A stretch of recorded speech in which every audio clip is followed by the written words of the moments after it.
नमस्कार प्यारे विद्यार्थियों, सीयूईटी पीवाईक्यू पेपर सॉल्यूशन में आज हम जो पेपर लेकर आए हैं ये 30 मई 2023 में सेकंड शिफ्ट का पेपर है एबीसी ग्रुप का। इसमें हम लोग एग्रीकल्चर का सॉल्यूशन देखने वाले हैं। तो हम यहाँ स्टार्ट करते हैं।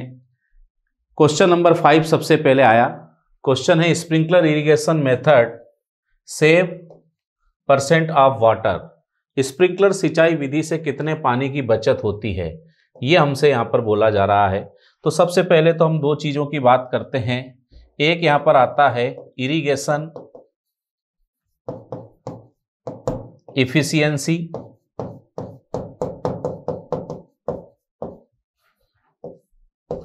और दूसरी चीज हम लोग यहाँ पर बात करते हैं सेव वाटर। अगर हम लोग यहाँ पर मेथड्स देखें जैसे कि स्प्रिंकलर और एक इंपॉर्टेंट मेथड है ड्रिप और स्प्रिंकलर मेथड में अगर हम लोग बात करें दोनों की इरिगेशन एफिशिएंसी अगर देखी जाए तो स्प्रिंकलर मेथड की 50 to 70% हमने कहा इरिगेशन एफिशिएंसी है। ड्रिप मेथड जो है इसकी इरिगेशन एफिशिएंसी 70 to 90% है। वाटर सेविंग की बात करते हैं तो 25 to 50% तक स्प्रिंकलर मेथड में वाटर सेव होता है और 50 to 70% वाटर सेव होता है हमने कहा ड्रिप मेथड में। तो यहाँ पर हमारा जो आंसर आने वाला है, क्योंकि स्प्रिंकलर मेथड हमसे पूछा है, तो इसमें 30 to 40% जो वाटर है ये सेव होता है। ये हमारा आंसर हो जाएगा ए, 30 to 40%। तो ये हमारा क्वेश्चन था फर्स्ट। नेक्स्ट हम लोग बात करते हैं question number 8। Hispa is an important paste of which crop. Hispa कौन सी फसल का हमने कहा इंपॉर्टेंट पेस्ट है या इंसेक्ट है, इसकी हम लोग बात कर रहे हैं। तो इसमें आता है भाई ये राइस का है। राइस का एक इंपॉर्टेंट पेस्ट है ये। इसका अगर हम लोग साइंटिफिक नेम देखें तो साइंटिफिक नेम है डिक्लेडिस्पा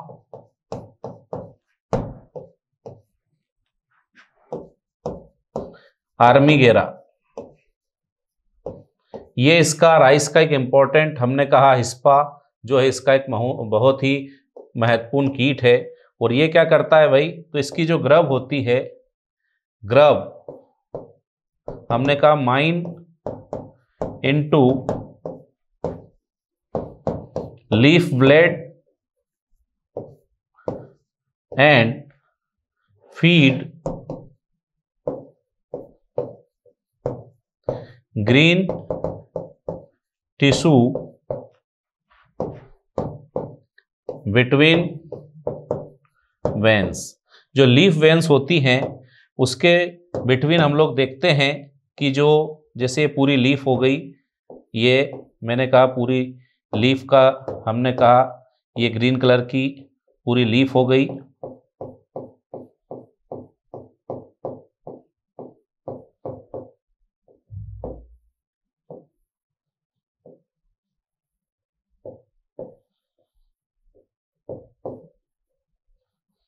ये राइस की हमने कहा कि लीफ है ये।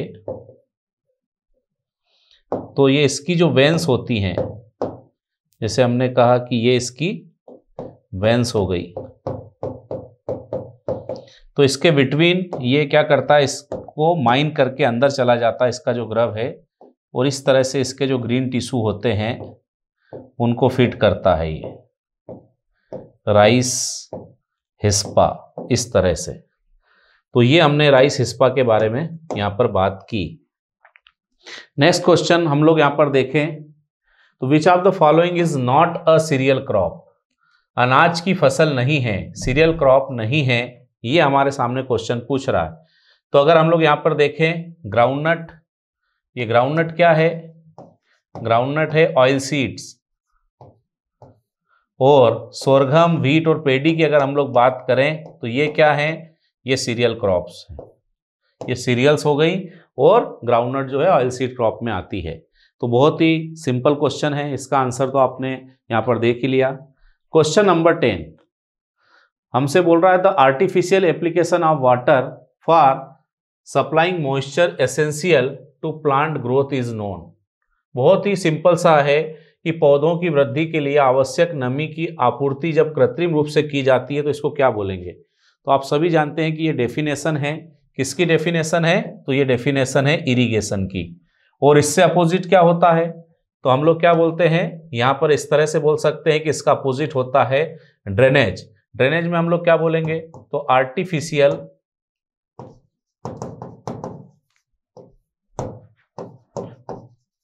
Removal of excess water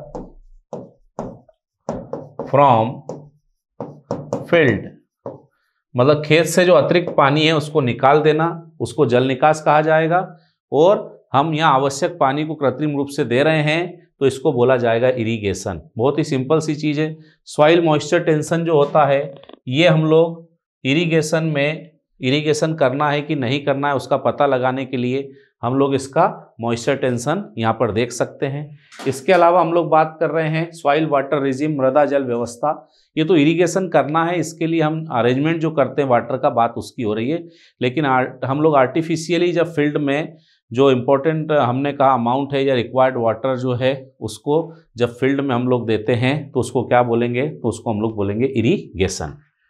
next question हम लोग देखते हैं, क्वेश्चन नंबर 14 नंबर का क्वेश्चन हमारे पास आया।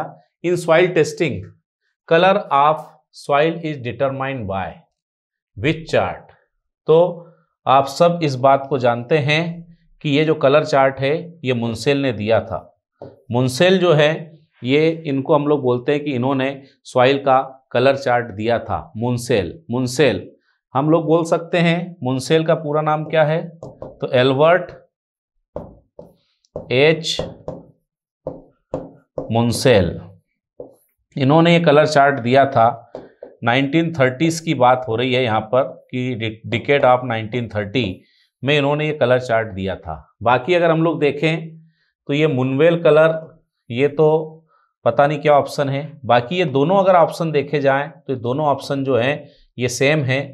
पूरा नाम अगर देखा जाए तो मैक्सवेल यहाँ पर जो बोला जा रहा है उसके हिसाब से अगर हम लोग बात करें तो इनका पूरा नाम है James Clerk Maxwell. James Clerk Maxwell ये हैं, इन्होंने जो है फर्स्ट, इनको माना जाता है कि जो कलर फोटोग्राफ है वो इन्होंने ही दी थी। और इन्होंने प्राइमरी कलर के बारे में बताया। प्राइमरी कलर में इन्होंने कहा था, जैसे प्राइमरी कलर आप जानते हैं कि प्राइमरी कलर होते हैं रेड, येलो, ब्लू, बट इन्होंने कहा था कि प्राइमरी कलर जो है इनसे बेटर माना था इन्होंने रेड, इसके बाद इन्होंने बताया था ग्रीन, और ग्रीन के बाद इन्होंने कहा ब्लू।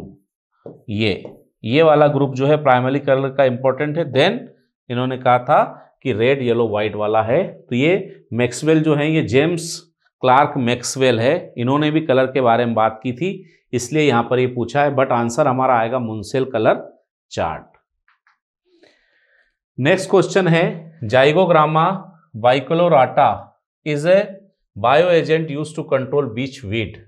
अब आपको याद रखना है कि ये जो हम बात कर रहे हैं जाइगोग्रामा बाइक्लोराटा, ये क्या है, तो ये इंसेक्ट है। ये इंसेक्ट है और इस इंसेक्ट को हम यूज करते हैं एज अ नेचुरल एनिमी, मतलब प्राकृतिक शत्रु के रूप में हम खरपतवार नियंत्रण के लिए इन कीटों का इस्तेमाल करते हैं। और ये किसके लिए है, तो ये है पार्थेनियम के लिए। पार्थेनियम, या हम इसको बोलते हैं गाजर घास। गाजर घास के लिए, या कैरेट ग्रास के लिए, या कांग्रेस ग्रास के लिए, या पार्थेनियम हिस्टेरोफोरस के लिए हम लोग देखते हैं कि जाइगोग्रामा बाइक्लोराटा को यूज किया जाता है। जबकि वाटर हाइकिंथ के लिए हम लोग यहां पर यूज करते हैं नियो चेटिना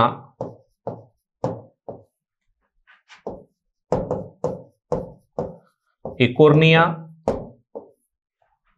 एंड नियोचेटिना ब्रूची, इसको यूज किया जाता है। प्रिकली पियर, कांटेदार नाशपाती, या हम लोग इसको बोलते हैं कि भाई नागफनी, इसके लिए हम लोग क्या यूज करते हैं, तो इसके लिए यूज किया जाता है डेक्टाइलोपियस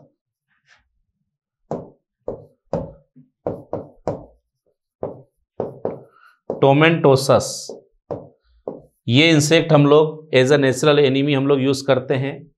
लेंटाना कैमरा के लिए अगर हम लोग बात करें, क्रोसिडो सेमो लेंटाना, ये यूज किया जाता है। तो आंसर आ जाएगा पार्थेनियम। पार्थेनियम के लिए जाइगोग्रामा बाइक्लोराटा जो इंसेक्ट है, इसको एज अ नेचुरल एनिमी हम लोग यहां पर यूज करते हैं। नेक्स्ट क्वेश्चन पर आते हैं हम लोग। Which of the following system of irrigation is not related to surface irrigation? Not related to surface irrigation, ये हमेशा याद रखना कि नॉट वाले जो क्वेश्चन होते हैं इसमें हमारे को कई बार आंसर लगाने में गलती हो जाती है, संबंधित नहीं है। तो पहले तो ये देखो कि ये जो हमारे पास मेथड्स दी है इसमें से सरफेस इरिगेशन की कौन सी है? Border strip, check basin, ring and basin, ridge and furrow, sprinkler irrigation, ये इतनी सारी हमारे को यहाँ दी है। तो आप जानते हो कि ये जो 4 मेथड्स हैं, फर्स्ट ये सरफेस इरिगेशन मेथड है। सरफेस इरिगेशन मतलब सतही सिंचाई की विधियां हैं। बट स्प्रिंकलर मेथड जो है इसको हम लोग बोलते हैं कि ये एरियल इरिगेशन, या इसे कहा जाता है वायुवीय सिंचाई की विधि है। इसलिए हमारा आंसर यहाँ पर आएगा ई, क्योंकि बाकी सब सरफेस है। ई मतलब यहाँ पर देखना है ऑप्शन में कि ई ओनली, मतलब ऑप्शन आएगा डी। ई ओनली मतलब ऑप्शन क्या हो गया? डी। ये यहाँ पर हमारा करेक्ट आंसर हो गया। नेक्स्ट हम लोग आते हैं question number 30। In India generally % of agricultural loss is due to weeds. Weed के कारण या खरपतवारों के कारण आमतौर पर कितनी हानि होती है, कितना लॉस होता है? अब मैं आपके सामने 2020 के डेटा के हिसाब से अगर बात करूं तो आप लोग देखेंगे कि फैक्टर्स हमारे पास अलग अलग है। जैसे वीड्स की हम लोग बात कर रहे हैं, इंसेक्ट हो जाएगा, डिजीज हो गया, रोडेंट्स हो गए एंड अदर। अब कितना % लॉस होता है? तो वीड से हम लोग देखें तो 34%, इंसेक्ट से 26%, डिजीज से भी 26%, रोडेंट से 6% और 8% जो है वो अदर फैक्टर के कारण लॉस होता है। तो सबसे ज़्यादा लॉस आप यहाँ पर देख रहे हैं वीड्स के कारण हो रहा है। और ऑप्शन में अगर हम लोग देखें तो सी वाला ऑप्शन जो है ये लार्जेस्ट वाला है ना। तो इसलिए हम लोग यहाँ पर आंसर देंगे 30 मतलब सी। इतना लॉस आप देख रहे हो यहाँ पर वीड्स के कारण हो रहा है। नेक्स्ट क्वेश्चन पे आते हैं 32। ये मैच द कॉलम वाला क्वेश्चन है, बहुत ही ईजी क्वेश्चन है। हमसे एक तरफ दिया है क्रॉप और दूसरी तरफ बॉटनिकल नेम। तो आप देखेंगे राइस का बॉटनिकल नेम क्या है? Oryza sativa. ओराइजा सेटाइवा आप जानते हैं। और अगर आपने एक को भी पहचान लिया तो आंसर दे पाएंगे। ए के सामने 3 होना चाहिए, तो ए के सामने 1 4 3। एक ही ऑप्शन ऐसा है जिसमें ए के सामने 3 है, बस ये सी वाला ऑप्शन जो है ये करेक्ट है। इसको टिक करके आप आगे बढ़ सकते हैं। लेकिन हम लोग यहाँ पर देखें तो वीट का आप जानते हैं कि भाई ट्रिटिकम स्पीसीज हो जाएगा। मेज का अगर देखें तो जिया मेज हो गया। सोरगम का देखें तो सोरगम बाई कलर हो गया। आधे नाम तो इसी में लिखे हुए हैं, सोरगम का सोरगम, मेज का मेज, आप इस तरह से देख सकते हैं। ठीक है, बहुत ही सिंपल क्वेश्चन है। Next question, the term green revolution is related to production of. Green revolution, हरित क्रांति के बारे में हमसे बात की जा रही है कि हरित क्रांति किससे रिलेटेड है। तो ग्रीन रिवोल्यूशन आप जानते ही हैं कि ग्रेन प्रोडक्शन या अनाज का जो उत्पादन है इससे रिलेटेड है। तो हमारा आंसर यहाँ पर क्या हो गया? Grain production. जबकि मिल्क से रिलेटेड अगर देखा जाए तो कौन सी है? तो हम लोग बोलते हैं यहाँ पर व्हाइट रिवोल्यूशन जो है, व्हाइट रिवोल्यूशन ये रिलेटेड है किससे? ये मिल्क प्रोडक्शन से है, जो किस नाम से आई थी? Operation flood. ऑपरेशन फ्लड जो है, इस ऑपरेशन के नाम से रिवोल्यूशन आया था। फिशरीज प्रोडक्शन की अगर हम लोग बात करें तो ब्लू रिवोल्यूशन जो है, blue revolution is related to aquaculture or fisheries, aquaculture जो है ये भी हम लोग बोल सकते हैं, उससे रिलेटेड है। ग्रीन रिवॉल्यूशन तो आप जानते ही हैं किससे हो गई है, ये ग्रेन प्रोडक्शन से रिलेटेड है।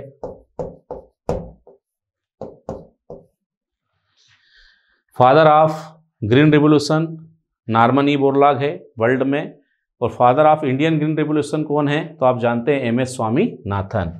फिर हम लोग बात करते हैं पोल्ट्री प्रोडक्शन से रिलेटेड कौन सी है, तो सिल्वर रिवॉल्यूशन जो है is related to poultry production, egg या पोल्ट्री से रिलेटेड जो रिवॉल्यूशन है वो हो गई सिल्वर। नेक्स्ट क्वेश्चन पे हम लोग आते हैं, क्वेश्चन नंबर 34, विच इज, या हम बोल सकते हैं which are incorrect statement related to soybean crop. यहां पर भी इनकरेक्ट पूछा है कि सोयाबीन क्रॉप से कौन सा संबंध नहीं रखता है, गलत कथन है। तो हम फर्स्ट देखते हैं, it is oilseed as well as pulse crop, यह तिलहन के साथ साथ दलहनी फसल भी है, ये तो करेक्ट स्टेटमेंट है। The average oil content is 20%, औसत तेल 20% है, ये भी करेक्ट है। It is rich in protein, 41% इसके अंदर प्रोटीन होता है, प्रोटीन का भरपूर स्रोत है, ये भी करेक्ट है। लीफ सीक्रेट मेलिक एसिड, पत्तियां मेलिक एसिड स्त्रावित करती है, ये रॉन्ग स्टेटमेंट है, क्योंकि ये कौन करता है तो ये हम लोग देखते हैं ग्राम से रिलेटेड है, नॉट सोयाबीन रिलेटेड। तो ABC तो करेक्ट है, कौन सा इनकरेक्ट है तो D, तो यहां पर आंसर आएगा ओनली D। ओनली D जो है यहां पर हमने कहा इनकरेक्ट स्टेटमेंट है, और कोई दिक्कत ही नहीं है, यहां पर सिंपल सी बात है। नेक्स्ट क्वेश्चन पर हम लोग चलते हैं, 38, who express the following equation of soil farming factors. Soil farming factors से रिलेटेड, मृदा निर्माण कारक से संबंधित ये जो इक्वेशन है, ये यहाँ पर कहा कि भाई सॉइल है, या फैक्टर्स अगर हमने देखा Cl, B, R, P and T, ये कौन ने दिया था। तो पहले तो हम लोग यहाँ पर बात करते हैं कि ये जो फैक्टर्स हैं, फैक्टर्स में यहाँ Cl है, इसका मतलब है क्लाइमेट। फिर हमने देखा क्या है B, बायोस्फीयर। फिर क्या आ गया R, रिलीफ। फिर क्या है P, पेरेंट मटेरियल। फिर क्या आया T मतलब टाइम। ये जो है, ये जो फैक्टर्स हैं, ये कौन ने दिए थे तो इन 1941 जेनी जो है, जेनी ने ये फैक्टर्स जो हैं ये दिए थे, हंस जेनी, ये इसका आंसर हो गया, इन्होंने यहाँ पर दिया था सबसे पहले। फिर हम लोग बात करते हैं यहाँ पर कि बाद में एक साइंटिस्ट आए जिनका नाम था जोफे। जोफे ने क्या कहा था कि ये क्लाइमेट और बायोस्फीयर जो है ये एक्टिव हैं, एक्टिव फैक्टर्स हैं, और ये जो रिलीफ है, पेरेंट मटेरियल और टाइम है, इनको उन्होंने कहा था कि ये पैसिव फैक्टर्स हैं। एक्टिव एंड पैसिव में जोफे ने बाद में इनको यहाँ पर डिवाइड किया था। बाकी अगर देखें तो मेंडल कौन है, आप जानते ही हैं, मेंडल है father of plant genetics. जेथरो tool कौन है,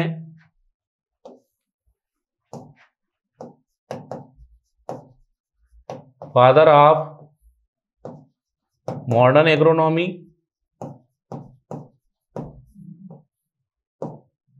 टिलेज एंड वीट साइंस। और ये डेनियल इजराइल आर्नन क्या है तो ये हैं प्लांट फिजियोलॉजिस्ट। प्लांट फिजियोलॉजिस्ट हैं ये। तो हैंस जेनी ने दिया था, ये फैक्टर्स के बारे में हमारे को बताया था, ठीक है, जेनी ने in 1941, soil farming factors. Next question है, choose the incorrect statement related to soil fertility. मिट्टी की उर्वरता से संबंधित गलत कथन चुनिए। फिर यहाँ पर आ गया कि भाई इनकरेक्ट स्टेटमेंट हमारे को चाहिए। तो वन बाई वन हम लोग स्टेटमेंट को देखते हैं। तो सॉइल फर्टिलिटी आप जानते ही हैं कि सॉइल के न्यूट्रिएंट प्रोवाइड करने की जो एबिलिटी होती है, या हमने कहा कि ये एक तरह से सॉइल में फर्टिलिटी इंडेक्स या न्यूट्रिएंट इंडेक्स से रिलेटेड है। तो देखते हैं कि soil test indicate soil fertility, मतलब हम लोग सॉइल का जब परीक्षण करेंगे मृदा का, तो आप देखोगे कि हमारे को उससे फर्टिलिटी का पता चलेगा। ये तो करेक्ट स्टेटमेंट है। It is an index of available nutrient in the soil, soil के अंदर न्यूट्रिएंट कितने हैं उसको पता लगाने का एक सूचकांक है, ये भी सही है। It indicates the yield of crop per hectare of land, ये जो है ये इनकरेक्ट स्टेटमेंट है, क्योंकि ये जो चीज है ये फर्टिलिटी नहीं है, ये हमने कहा प्रोडक्टिविटी से रिलेटेड बात हो रही है, प्रोडक्टिविटी, फर्टिलिटी नहीं है। लास्ट वाला पढ़ते हैं, ऑल फर्टाइल सॉइल्स में नॉट बी प्रोडक्टिव, ये भी करेक्ट है कि ऑल फर्टाइल सॉइल जो है ये प्रोडक्टिव नहीं होती है, but all productive soils are fertile. तो यहां पर हमने कहा कि थर्ड वाला जो है ये इनकरेक्ट स्टेटमेंट है, इसलिए हमारा आंसर यहां पर यही हो जाएगा सी। तो इनकरेक्ट ऑप्शन हमने यहां पर चूज कर लिया। अब नेक्स्ट हम लोग चलते हैं, तो आप देखेंगे read the passage and attempt questions 41 to 45। अब हम लोग यहाँ पर ये देखते हैं कि जैसे ही पैराग्राफ आता है, कई बार हम लोग पैराग्राफ को पढ़ना शुरू कर देते हैं, लेकिन मेरा आपसे एक रिक्वेस्ट है कि सबसे पहले आप ऑप्शन को देख लो कि क्या विदाउट पैराग्राफ भी आप आंसर कर पा रहे हैं क्या। कई बार ऐसा होता है कि पैराग्राफ पढ़ने की जरूरत ही, डायरेक्ट हम लोग आंसर कर सकते हैं। जैसे यहाँ पर मैं आपके सामने रख रहा हूँ, which is organic in nature, प्रकृति में जैविक है, जैविक देखना है तो फर्टिलाइजर तो जैविक नहीं है, पेस्टिसाइड भी नहीं है, फंजीसाइड भी नहीं है। हाँ, खाद जो होते हैं, मेन्योर जो होते हैं, जैविक है। पैराग्राफ पढ़ने की जरूरत ही नहीं, डायरेक्ट आंसर कर रहे हैं, हम सब जानते हैं इस बात को। Next, which of the following statement is incorrect in relation to organic farming, organic farming में इनकरेक्ट की बात कर रही, जैविक खेती में कौन गलत है। It is low cost farming, low cost farming ये तो करेक्ट है।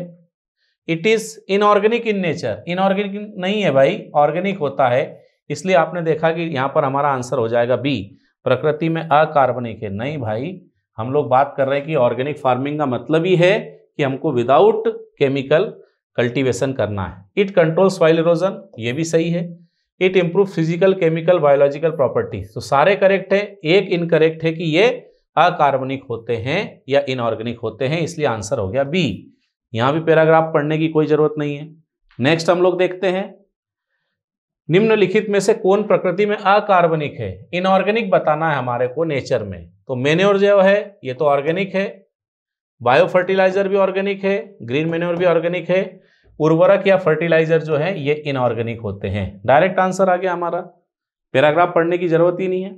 Which of the following is not a method of fertilizer application, fertilizer application की मेथड नहीं है। तो आप देखोगे ब्रॉडकास्टिंग या बुरकाव, ये तो मेथड है।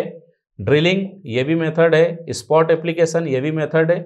विनोइंग, ओसाई, ये मेथड नहीं है भाई, तो आंसर हो गया ये इनकरेक्ट है।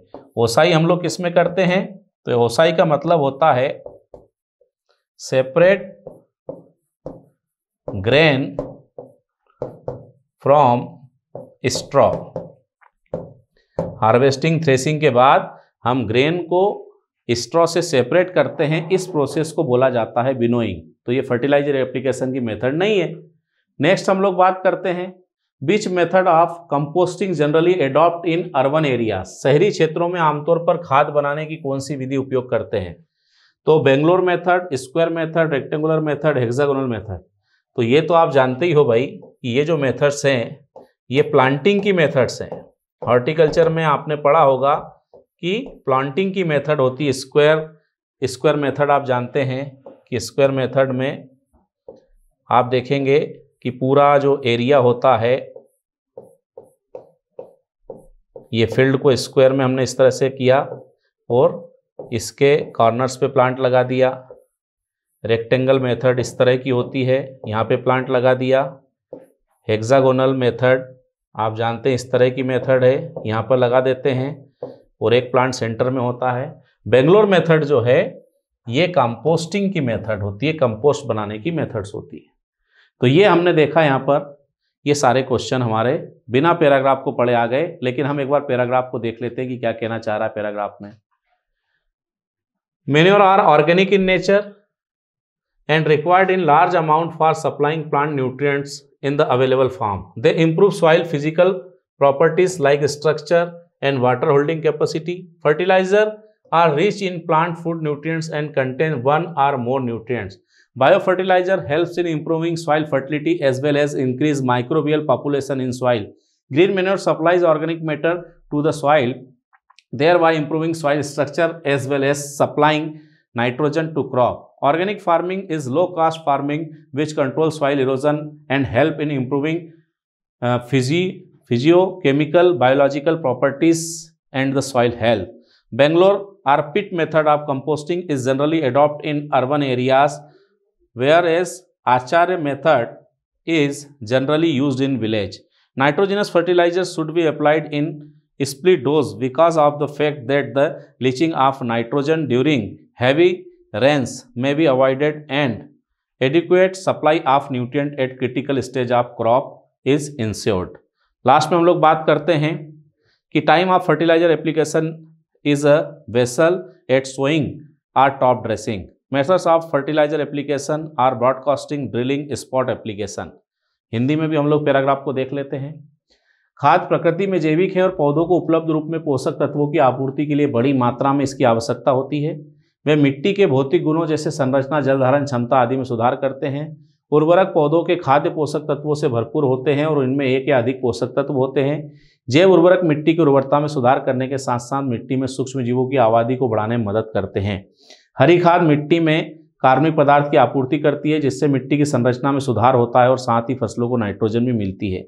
जैविक खेती एक कम लागत वाली खेती है जो मिट्टी के कटाव को नियंत्रित करती है और भौतिक, रासायनिक, जैविक गुणों और मिट्टी के स्वास्थ्य के सुधार करने में मदद करती है. खाद बनाने की बेंगलोर विधि आमतौर पर शहरी क्षेत्रों में अपनाई जाती है जबकि आचार्य विधि आमतौर पर गांव में उपयोग की जाती है.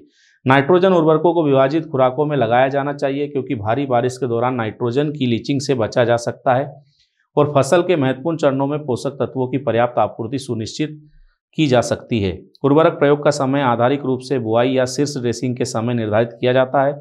उपयोग के तरीके बुरकाव, ड्रिलिंग और स्पॉट एप्लीकेशन है.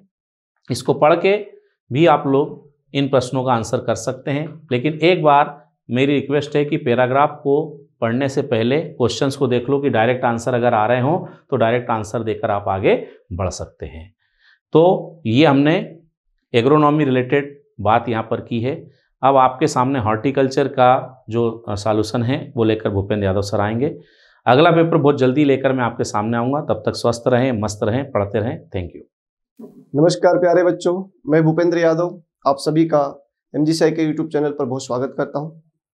जी हाँ प्यारे बच्चों, जैसे कि आप सभी को विदित है कि हम लोग CUT 2023 के PYQ यानी कि प्रीवियस ईयर क्वेश्चन पेपर का सॉल्यूशन देख रहे हैं. इसी कड़ी में आज हम बात करेंगे 30 मार्च 2023 को जो आपका पेपर कंडक्ट हुआ था उस पर आज हम चर्चा करेंगे और जो आपके आने वाली एग्जाम है 2024 के लिए उससे संबंधित भी कुछ महत्वपूर्ण तथ्यों को आज साझा करेंगे. तो जुड़े रहें और लाभ लें. आइए साथियों, बिना विलंब के हम आज के सेशन की शुरुआत करते हैं. तो जैसे कि प्यारे साथियों आप स्क्रीन पर देख पा रहे हैं, पहला क्वेश्चन आपसे पूछा गया है, which of the following points is incorrect. यहाँ ध्यान देना अपने को. In relation to selection of site for orchard establishment. अगर आप एक ऑर्चर्ड बनाने जा रहे हैं, एक नया बगीचा तैयार करने जा रहे हैं, तो हमें किन किन पॉइंट्स का रिमेंबर रखना है, किन किन पॉइंट्स पर ध्यान देना है. तो जैसे कि फर्स्ट पॉइंट हम यहाँ पर देख पा रहे हैं, it should be near the market. अच्छी बात है, बगीचा मार्केट के करीब होना चाहिए. क्यों होना चाहिए? क्योंकि ट्रांसपोर्टेशन का समय बचेगा और यदि हमारे फ्रूट में हार्वेस्टिंग में डिले हो गया तो भी हम उसको जल्दी मार्केट तक पहुंचा देंगे.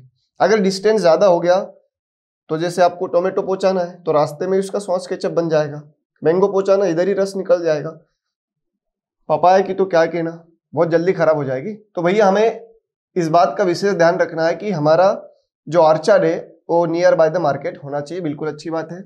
एश्योर्ड एंड एक्वायर्ड या adequate good quality water should be available for irrigation. मतलब हम बात करें सिंचाई के लिए हमें सुनिश्चित होना है कि हमारे पास एक सफिशिएंट क्वालिटी वाला वाटर होना चाहिए, तो ये भी अच्छी बात है। Climate condition should be suitable, ये तो बहुत अच्छी बात है। क्यों सर?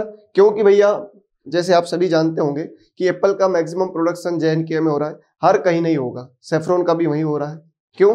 क्योंकि उन दोनों के लिए जो टेम्परेट क्लाइमेट चाहिए for flower initiation, for better fruiting, better flowering, that's why temperate climate में उनको ग्रो किया जा रहा है। मैंगो के लिए ट्रॉपिकल क्लाइमेट चाहिए, मैंडेरिन की बात करें, ग्रेप्स की बात करें तो इनको सब ट्रॉपिकल क्लाइमेट चाहिए। तो हमें अकॉर्डिंग टू क्लाइमेट भी फ्रूट का सिलेक्शन करना चाहिए, अदरवाइज हमारा पैसा ऐसे ही बर्बाद हो जाएगा यदि हमने क्लाइमेट के अकॉर्डिंग फ्रूट का सिलेक्शन नहीं करा। एक और चीज यहाँ पर हमें ध्यान देनी चाहिए कि क्या हमारे मार्केट में उस पर्टिकुलर फ्रूट की डिमांड है या नहीं। जैसे ड्रैगन फ्रूट अभी काफी चलन में है। अब ड्रैगन फ्रूट की अगर हम बात करें, महंगा है, लाभ भी मिल रहा है, लेकिन क्या हर कोई उसको खरीद पाएगा? तो इस पॉइंट को भी हमें ध्यान रखना चाहिए कि मार्केट में किस फल का क्या इंटरेस्ट है, क्या रुचि है। जैसे हमारे कॉमन फ्रूट है mango, banana, papaya, guava, sapota, evergreen fruit है, साल भर खूब खाए जाते हैं मजे से, तो इनको हमें पहले प्रीफर करना चाहिए।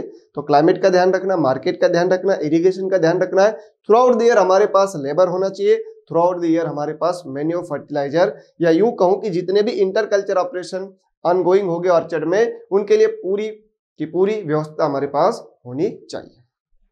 देन नेक्स्ट है soil should be unfertile and ill drain. ये तो गलत बात है कि भैया मिट्टी अनउपजाऊ होगी और खराब। क्यों? क्यों? अगर अनफर्टाइल सॉइल लेंगे, यदि हम अनफर्टाइल सॉइल लेंगे तो भैया हम तो पेरेनियल क्रॉप लेने जा रहे हैं, कई वर्ष तक रहेगा, तो अनफर्टाइल सॉइल तो नहीं होना चाहिए। सॉइल शुड भी क्या होना चाहिए? फर्टाइल होना चाहिए। सॉइल क्या होना चाहिए? फर्टाइल होना चाहिए। और इसका जो pH वैल्यू होना चाहिए वो 7 होना चाहिए, इट मींस न्यूट्रल होना चाहिए। और बेस्ट सॉइल फॉर ऑर्चर्ड अगर आ जाए तो आप ध्यान रखना है कि बेस्ट सॉइल कौन सी होती है ऑर्चर्ड के लिए, दैट इज लोमी सॉइल। कौन सी सॉइल होगी भैया? दैट इज लोमी सॉइल होगी। लोमी सॉइल की अगर हम बात करें तो आप इसको कौन सी मृदा कहेंगे? दोमट मिट्टी होना चाहिए। अगर ये ऑप्शन में ना हो तो फिर हम सैंडी लोम की ओर भी जा सकते हैं, लेकिन बेस्ट तो दोमट मिट्टी होती है। और इसमें कोई भी हार्ड पेन, कठोर चट्टाने 1 से 2 मीटर तक नहीं होना चाहिए। तो इसका राइट आंसर क्या जाएगा भाई? हमें इनकरेक्ट ढूंढना था, तो इट मींस इसका राइट आंसर हो गया डी। तो इस क्वेश्चन का जो करेक्ट ऑप्शन हो जाएगा डी हो जाएगा। हालांकि करेक्ट नहीं, ये बात तो गलत है, लेकिन इनकरेक्ट ढूंढना था, तो कौन सा इनकरेक्ट है? डी, बाकी सब करेक्ट है। और पुअर ड्रेनेज होना चाहिए क्या? नहीं होना चाहिए, क्योंकि जैसे पपाया है, उसके खेत में पानी भर गया तो मॉइस्चर सेंसिटिव है। हालांकि बनाना जरूर मॉइस्चर लविंग प्लांट है, citrus group Newton loving plant है, लेकिन अगर आपके किसी भी ऑर्चर्ड में पानी भरेगा तो नुकसानदायक है, कई सारी डिजीज आएगी, फेवरेबल कंडीशन बनेगी उनके लिए। तो खराब जल निकास नहीं होना चाहिए, जबकि अच्छा ड्रेनेज होना चाहिए।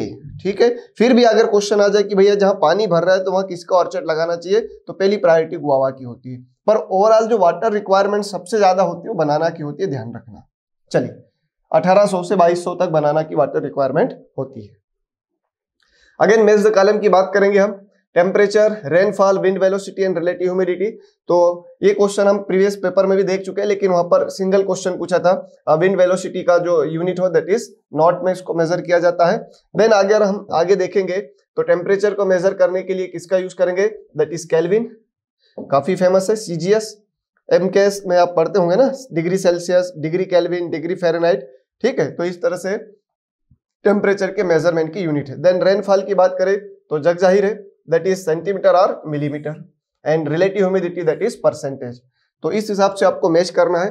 तो ए का थर्ड होना चाहिए, फोर्थ, ए का फोर्थ तो होना चाहिए। तो खुशी की बात है एक ही ऑप्शन में, इससे अच्छा पेपर और क्या मिलेगा आपको? बी का थर्ड दैट इज राइट, सी का second that is right, and last one is D first. Very good, that is answer of correct this question. Okay, चलिए आगे डिस्कस करते हैं। नाउ हवा के तापमान को लगातार रिकॉर्ड करने के लिए उपयोग किए जाने वाला यांत्रिक उपकरण है which mechanical device used to record air temperature for continuously. तो हम देखते हैं यहाँ पर hygrometer and psychrometer are the measure of relative humidity, it means RH। ये दो इंस्ट्रूमेंट की बात करें तो सिनोनिम है, hygrometer and psychrometer are the measurement of relative humidity that is अपेक्षिक आर्द्रता, दैट इज अपेक्षिक आर्द्रता। relative humidity are measured by the hygrometer or psychrometer. Relative humidity are the most important element of weather. Why? For better production, better storage. What is relative humidity? That is water vapor present in the atmosphere. वातावरण में जलवाष्प की जो मात्रा होती है उसे हम रिलेटिव ह्यूमिडिटी कहते हैं। लैक्टोमीटर, ये तो इंटरनेशनल इंस्टीट्यूट है, मतलब इंस्ट्रूमेंट है। कैसे सर?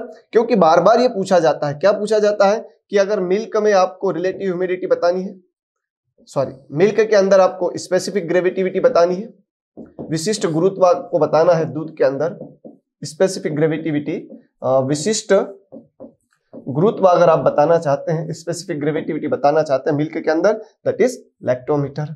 तो आई थिंक आपको आंसर अब मिल ही गया होगा, क्योंकि दो ऑलरेडी हमने चर्चा कर लिया। एक लैक्टोमीटर का मैंने बता दिया, मिल्क के अंदर हम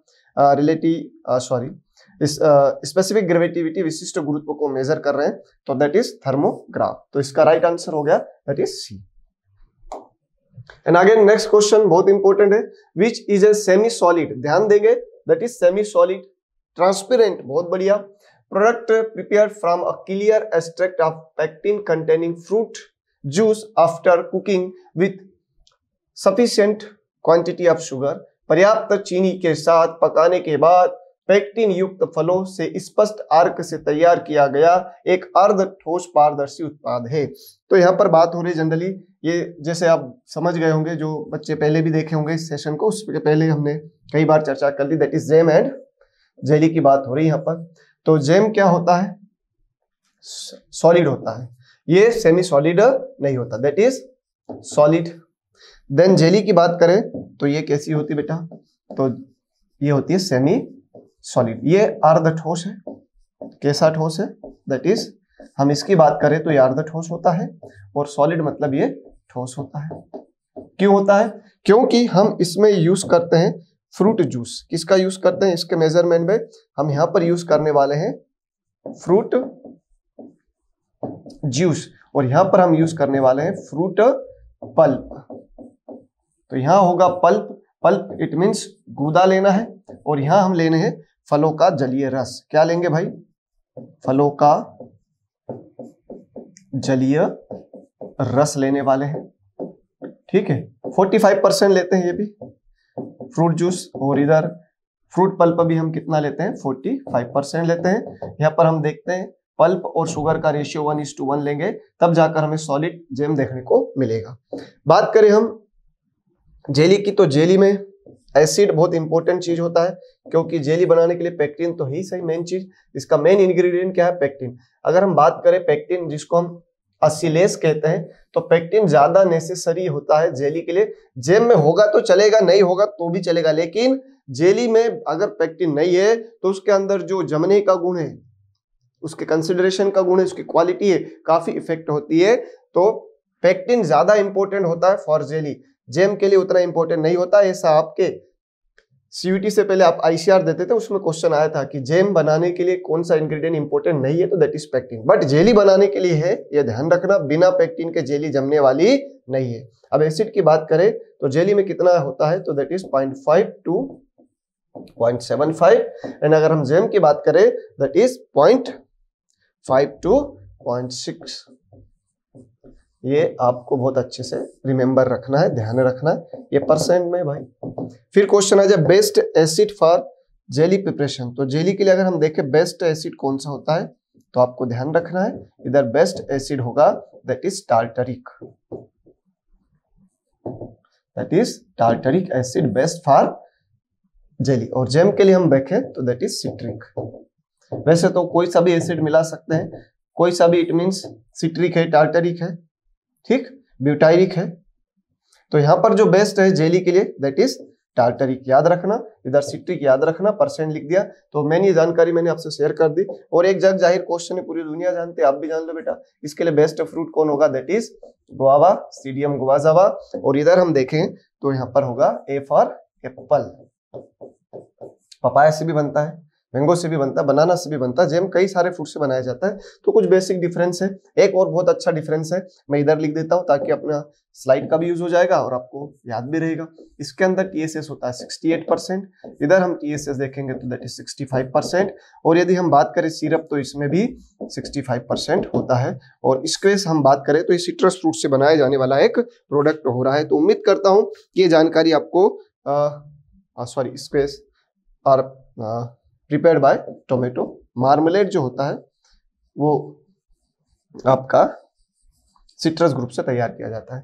तो प्यारे बच्चों, उम्मीद करता हूं कि इस स्लाइड पे मैंने जो जानकारी आपको दी है ये आपके लिए काफी सफिशिएंट रहने वाली है। आप चाहे तो इसका स्क्रीनशॉट भी ले सकते हैं और बाद में इसको अच्छे से याद रखेंगे। चलिए आगे बढ़ते हैं। बहुत अच्छा क्वेश्चन है, दैट इज प्रिंसिपल की ओर बात जा रही है। क्या प्रिंसिपल हो रहा है सर? तो look at the board, discuss about keeping microorganism out from entering into the food is termed as, सूक्ष्म जीवों को भोज्य पदार्थ में प्रवेश करने से रोकना। जैसे ये अपना एक बोतल बना लेते हैं ताकि आपको इजी गोइंग में समझ में आ जाएगा। वैसे आप सब समझदार हैं क्योंकि CUET की तैयारी कर रहे हैं, समझदार तो होंगे ही, उसमें कोई बड़ी बात नहीं है, लेकिन समझदारी तभी काम में आएगी जब हमारा सिलेक्शन होगा। ठीक है, हमारी बोतल है, इसके अंदर सपोज दैट मान लीजिए हमने प्रोडक्ट रखे, फ्रूट प्रोडक्ट। अब ये फ्रूट प्रोडक्ट तो हमने रख दिए भाई, लेकिन कुछ सूक्ष्म जीव आए तुम्हारी तरह उड़ते उड़ते, बोले हम भी अंदर जाने बोतल के, तो बोला तुम बोतल के अंदर नहीं जाओगे। हमने एक ऐसा एनवायरनमेंट यहाँ क्रिएट कर दिया है, हमने यहाँ पर एक ऐसा एनवायरनमेंट क्रिएट कर दिया है कि अब ये चाहकर भी इसके अंदर प्रवेश नहीं कर पाएंगे। हमने इस बोतल के सराउंड में एक ऐसा एनवायरनमेंट क्रिएट कर दिया है कि कोई भी माइक्रोब्स अब आएगा तो इधर ही रुक जाएगा। ठीक है, कोई भी सूक्ष्म जीव जैसे बैक्टीरिया हो गया, फंगस हो गया, ईस्ट हो गया, ये क्या करते हैं जनरली हमारे फूड मटेरियल को स्पॉइलेज करते हैं। तो स्पॉइलेज ना हो इसके लिए हमें किन किन बातों का ध्यान रखना है। जैसे हमने पढ़ा होगा आप लोगों ने, prevention is better than cure. तो हम प्रिवेंशन की बात करें, प्रिवेंटिव मेजर हो रहा प्रिंसिपल में, फल सब्जियों को खराब होने से बचाने के लिए। तो हमें क्या करना है भैया? Preventing the entry of microbes. अगर हम बात करें preventing the entry of micro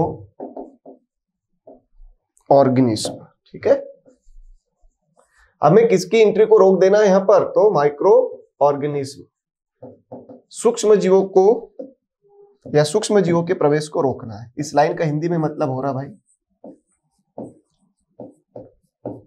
सूक्ष्म जीवों के प्रवेश को रोकना, ये प्रिंसिपल है ना। ठीक है, चल, तो ये क्या कहलाएगा भैया? ये कहलाता है असब्सिस या अपयूएन। तो मेरे हिसाब से तो असब्सिस याद रखोगे तो ज्यादा सही है, अपयूएन तो अलग ही शब्द हो रहा है। चलो, अब स्पॉइलेज क्या होता है? तो स्पॉइलेज का मतलब होता है भैया फल सब्जियों का खराब होना। ठीक है, और सबसे पहले स्पॉइलेज के बारे में किसने बताया था? तो सबसे पहले स्पॉइलेज के बारे में नीधम साहब ने बताया था 1774 के अराउंड में। लेकिन इन्होंने बोला कि स्पॉइलेज होता है, लेकिन क्यों होता है, कैसे होता है, ये कुछ नहीं बताया। तो स्पॉइलेज के बारे में इन्होंने सिर्फ इतना बोला कि स्पॉइलेज होता है, ज्यादा ये नहीं बता पाए। लेकिन जो डिटेल अध्ययन किया, इसके बारे में ज्यादा विस्तृत बताया, वो साइंटिस्ट कौन थे? तो फ्रूट एंड वेजिटेबल प्रिजर्वेशन के बारे में, फ्रूट एंड वेजिटेबल प्रिजर्वेशन, इसके बारे में विस्तृत बताने वाले व्यक्ति कौन थे? दैट इज एक साइंटिस्ट हुए, साइंटिस्ट बोल दो या व्यापारी बोल दो, जिन्होंने बहुत विस्तृत अध्ययन किया, और ये थे भैया कौन आपके? दैट इज निकोलस अपार्टस साहब थे, निकोलस अपार्टस। ठीक है, तो निकोलस अपार्टस साहब ने इसके बारे में सबसे पहले बताया। और यहीं पर एक बहुत अच्छा क्वेश्चन आता है कि भारत में पहली फल परिरक्षण प्रयोगशाला, पहली फल परिरक्षण प्रयोगशाला कब बनाई गई? तो ये बनाई गई 1920 में, और कहां पर? That is Maharashtra. तो ये सारे क्वेश्चन यहाँ से आपसे पूछे जाते हैं। डिकम्पोजिशन का मतलब होता है कि वो अपने आप टूटने लगे, और डिटेरियोरेशन मतलब उसके अंदर कुछ ना कुछ डिफॉल्ट आने लग जाए। ठीक है, अब हमें यहाँ से हमारा आंसर मिल गया है। तो क्या मिल गया sir answer? That is asepsis. तो इसका राइट आंसर हो रहा है असेप्सिस। ठीक है भाई, आगे बढ़ते हैं। नेक्स्ट क्वेश्चन है, Enola is a richest source of. चलो हम इसके बारे में थोड़ी थोड़ी बातें जान लेते हैं, यहाँ से काफी क्वेश्चन बनते हैं। तो विटामिन ए से क्या आता है? ब्लाइंडनेस आता है ना, जिसको आप क्या बोल देते हो? रतौंधी। ठीक है, याद रहेगी बात। और विटामिन ए की अगर हम बात करें तो ये हाईएस्ट किस में होता है? तो विटामिन ए की जरा ध्यान देना, बहुत सारी चीजें मैं बताने वाला हूँ महत्वपूर्ण। अगर विटामिन ए के हम देखें हाईएस्ट, जो अभी हम देखें हॉर्टिकल्चर क्रॉस में, तो हाईएस्ट होता है ये कैरेट के अंदर। किसके अंदर होता है? कैरेट के अंदर। कितना होता है? तो 28,129 IU इंटरनेशनल यूनिट होता है। ठीक है, देन उसके बाद हम देखें यहाँ पर, तो सेकंड नंबर पर हम देखेंगे दैट इज मैंगो। मैंगो में कितना होता है? तो ये होता है आपका मैंगो में 4800 IU international unit. Then third number पर विटामिन ए की अगर हम बात करें दैट इज पपाया। पपाया में कितना हो रहा भाई? 2020। बबीता जी 2020 देख रही, याद रखना है सर। तो ध्यान दें, अब प्रश्न की प्रकृति पर है कि आपसे क्या पूछा गया। ओवरऑल कैरेट दिखे तो पहली प्रायोरिटी कैरेट है, कैरेट नहीं है तो फिर फ्रूट पूछा जाए तो मैंगो है, देन पपाया है। यहाँ से एक और क्वेश्चन अच्छा बनता है, आप ध्यान रखेंगे। कौन सी वैरायटी है मैंगो में जिसमें सबसे ज्यादा आपको विटामिन ए का जिक्र देखने को मिलता है? तो दैट इज मल्लिका। ठीक है, याद रखना, दैट इज मल्लिका वैरायटी जो हो रही है आम में। कौन सी वैरायटी हो रही है बेटा? दैट इज मल्लिका। इसमें हाईएस्ट विटामिन ए प्रेजेंट होता है। ठीक है, चलो पपाया में 2020 याद रखना, 4800 हो गया, 28,129 हो गया, आपको ध्यान रखना है। बिट्टू बेल है अपना। बिट्टू क्या है? बेल है, मतलब जो बेल होता है एगेलस मार्मोलस, उसमें B2 पाया जाता है। विटामिन सी की लंबी कड़ी है, जानते हैं उस लंबी कड़ी को भी। सबसे ज्यादा होता है that is Barbados cherry. Barbados cherry में होता है सबसे ज्यादा। देन बारबाडोस चेरी के बाद यदि हम देखें तो सबसे ज्यादा विटामिन सी हो रहा है किसमें हो रहा भाई? तो दैट इज अनोला। अनोला मतलब आंवला। देन होता है आपका गुआवा, इट मीन्स अमरूद। गुआवा इट मीन्स हो रहा भाई आपका अमरूद। और लाइम लास्ट में है। लाइम मतलब नींबू वर्गीय की लाइम की बात हो रही है, तो लाइम लास्ट में, याद रहे। अब कभी कभी इनका परसेंटेज या मात्रा भी पूछ ली जाती है। तो इधर हो रहा है 1000 से 400 मिलीग्राम। इधर हम बात करें तो 600 मिलीग्राम इन 100 ग्राम। इधर हम बात करें दैट इज 299 रेंज में। अगर 260 से 300 भी दिया हो तो कंफ्यूज मत होना। और इधर हो रहा है 63 मिलीग्राम। रेफरेंस बुक अगर हम देखें इस डेटा का तो that is basic book of horticulture by Jitendra Singh. B12 की बात करें तो दैट इज साइनोकोबालामिन के नाम से जाना जाता है, ये भी आप यहां से याद रखना।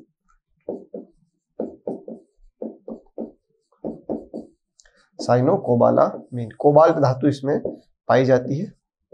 कौन सी धातु? तो कोबाल्ट धातु वाला ये हो रहा है। चलिए, तो काफी सारी जानकारी आपको मैंने यहाँ पर बता दी है, तो उम्मीद करता हूं कि आपके लिए काफी महत्वपूर्ण होगा, आप इसको बहुत अच्छे से याद रखेंगे। कौन सा ग्रीन लीफी वेजिटेबल है? Which of the following is are the leafy vegetable? ठीक है, तो बैंगन की बात करें ये तो फ्रूट वेजिटेबल में कंसिडर कर लिया जाता है। ठीक है, चिनोपोडियम बिल्कुल खाया जाता है। क्लस्टर बीन, ये तो बीन है तो पल्स में चला जाएगा। स्पिंच पालक है, तो आप देख पाएंगे C and E होना चाहिए, तो C and E is D, right answer is D। Okay, एक और बात बताएं, जैसे रूट वेजिटेबल आ जाए तो आपको ध्यान रखना है which is considered as a root vegetable. तो first one is carrot and radish is considered as root vegetable, and fruit vegetable that is tomato and brinjal. Okay dear student, and cole crops आ जाए कि भैया कौन सा कोल crop में आता है, तो वो भी आपको लर्न रखना है। कोल क्रॉप्स में आप देखोगे तो दैट इज आपका कॉलीफ्लावर बहुत इंपॉर्टेंट होता है, फूल गोभी, इसका एडिबल पार्ट होता है दैट इज कर्ड। देन हम बात करें कैबेज, कैबेज की अगर बात करी जाए दैट इज पत्ता गोभी, it's edible part is head, and आपका इधर नॉल खोल आता है, गांठ गोभी जिसको आप बोल देते हैं। देन आपका ब्रूसल स्प्राउट आएगा, ठीक, केला आएगा इधर। तो ये सारे के सारे कोल क्रॉप्स है। तो यहां से भी क्वेश्चन जनरली आपके बनते हैं एग्जाम में, तो आप इसको बहुत अच्छे से याद रखेंगे। चलिए, the government of India announced या enacted a comprehensive act to consolidate the laws relating to food which is known as.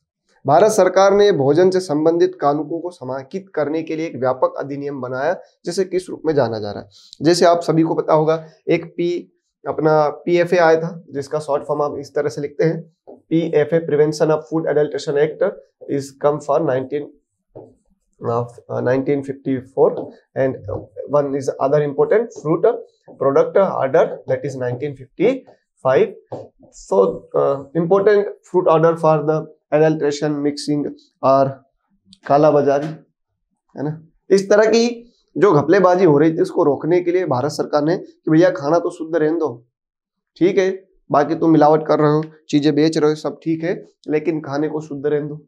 तो उसके बचाव के लिए 2 एक्ट लाए थे, और PFO ने 2 केमिकल प्रिजर्वेटिव को मान्यता दे रखी है, that is first one is KMS and second one is sodium benzoate. ये रंगीन जितने भी प्रोडक्ट होते हैं ना उनमें मिलाया जाता है, ठीक, और ये रंगहीन प्रोडक्ट में मिलाया जाता है, जो क्या होंगे आपके कलर लेस होंगे, उनमें आपको केमेस देखने को मिल जाएगा, और जितने भी कलर्ड होते हैं उनमें आपका सोडियम बेंजोएट मिलता है, और कभी डिटेल इन पर भी बात करेंगे।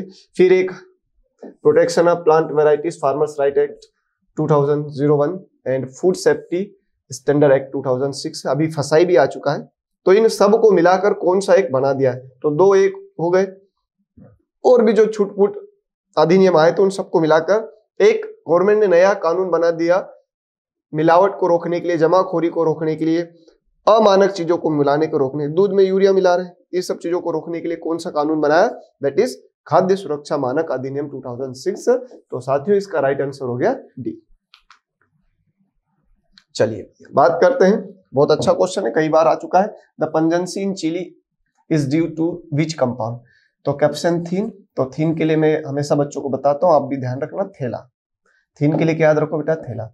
मिर्ची लेने के लिए क्या ले जाओगे, थैला ले जाओगे। तो ला से बन गया इसका लाल रंग, दैट इज रेड पिगमेंट।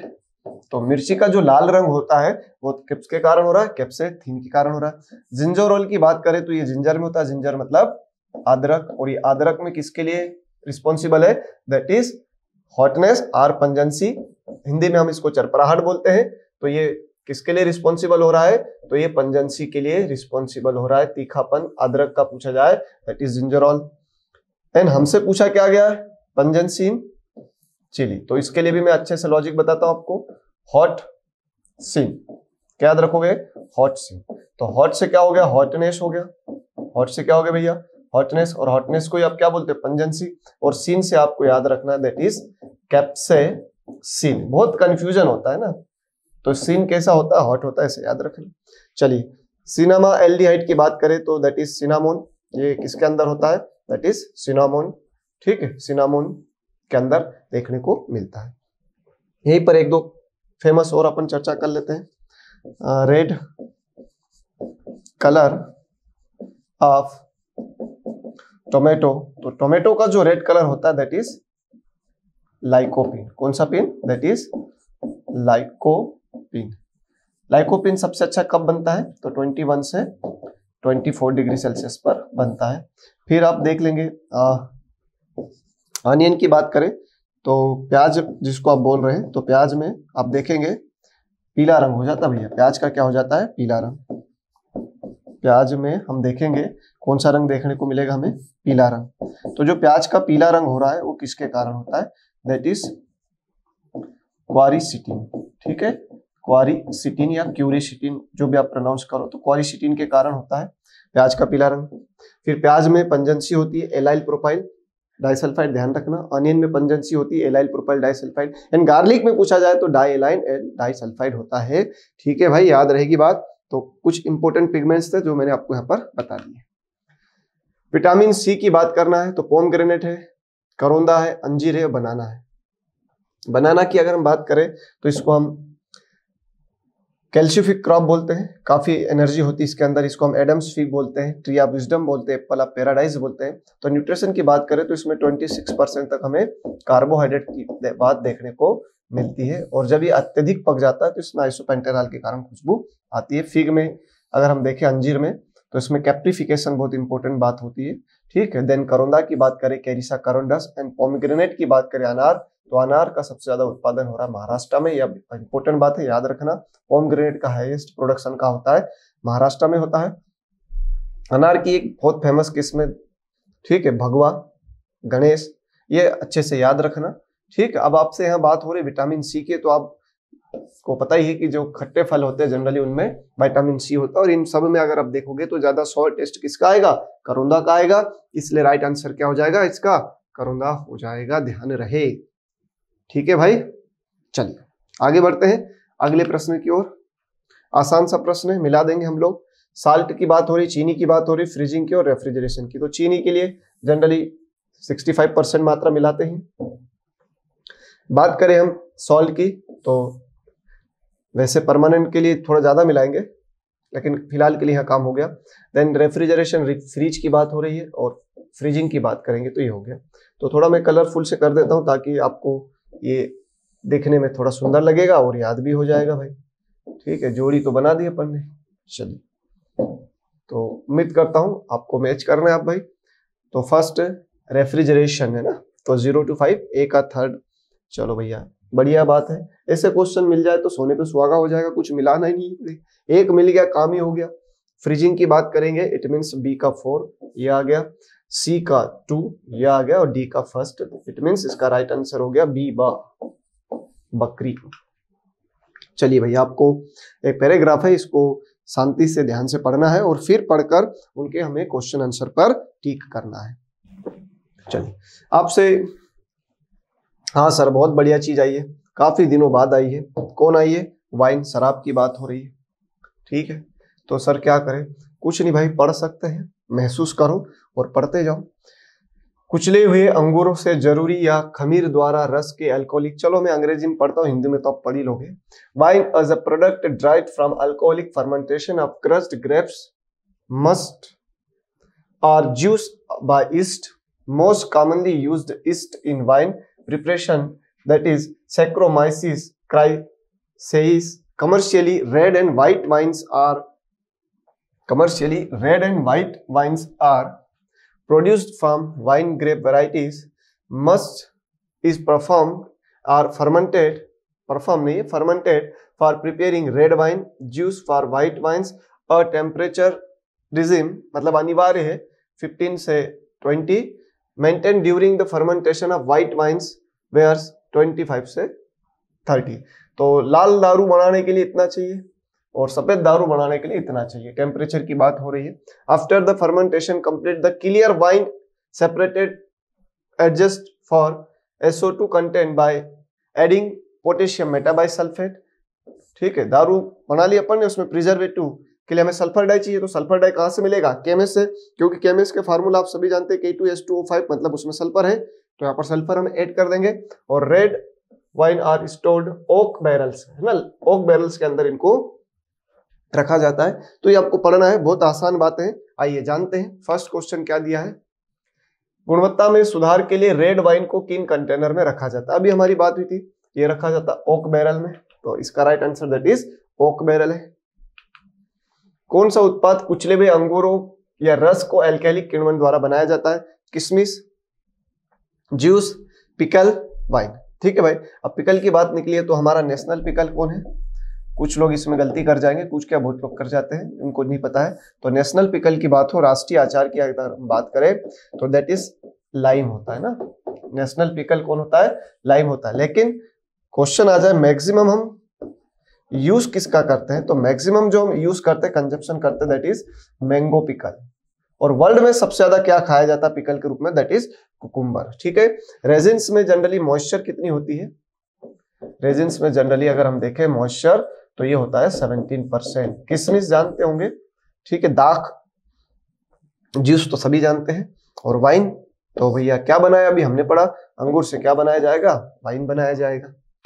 चलिए रेड वाइन, अच्छा यहाँ वाइन से एक और फैक्ट मुझे आपको याद आया तो बता देता हूँ कि हमारे यहाँ पर 1% से भी कम, 1% से भी कम, या यूं कहूं कि लेस देन 1%, 1% से भी कम, लेस देन 1% ग्रेप्स का यूज हम एज ए वाइन करते हैं। ध्यान रखना, हम 74% तक ताजा ही अंगूर खा जाते हैं, 75% ताजा ही खा जाते हैं। 1% से भी कम भारत में यूज कहाँ किया जा रहा है? वाइन बनाने में ग्रेप्स का किया जा रहा है। रेड वाइन का फर्मेंटेशन के लिए आपसे कितना टेम्परेचर बताएगा? दैट इज 15 से 20 अभी हमने पढ़ा।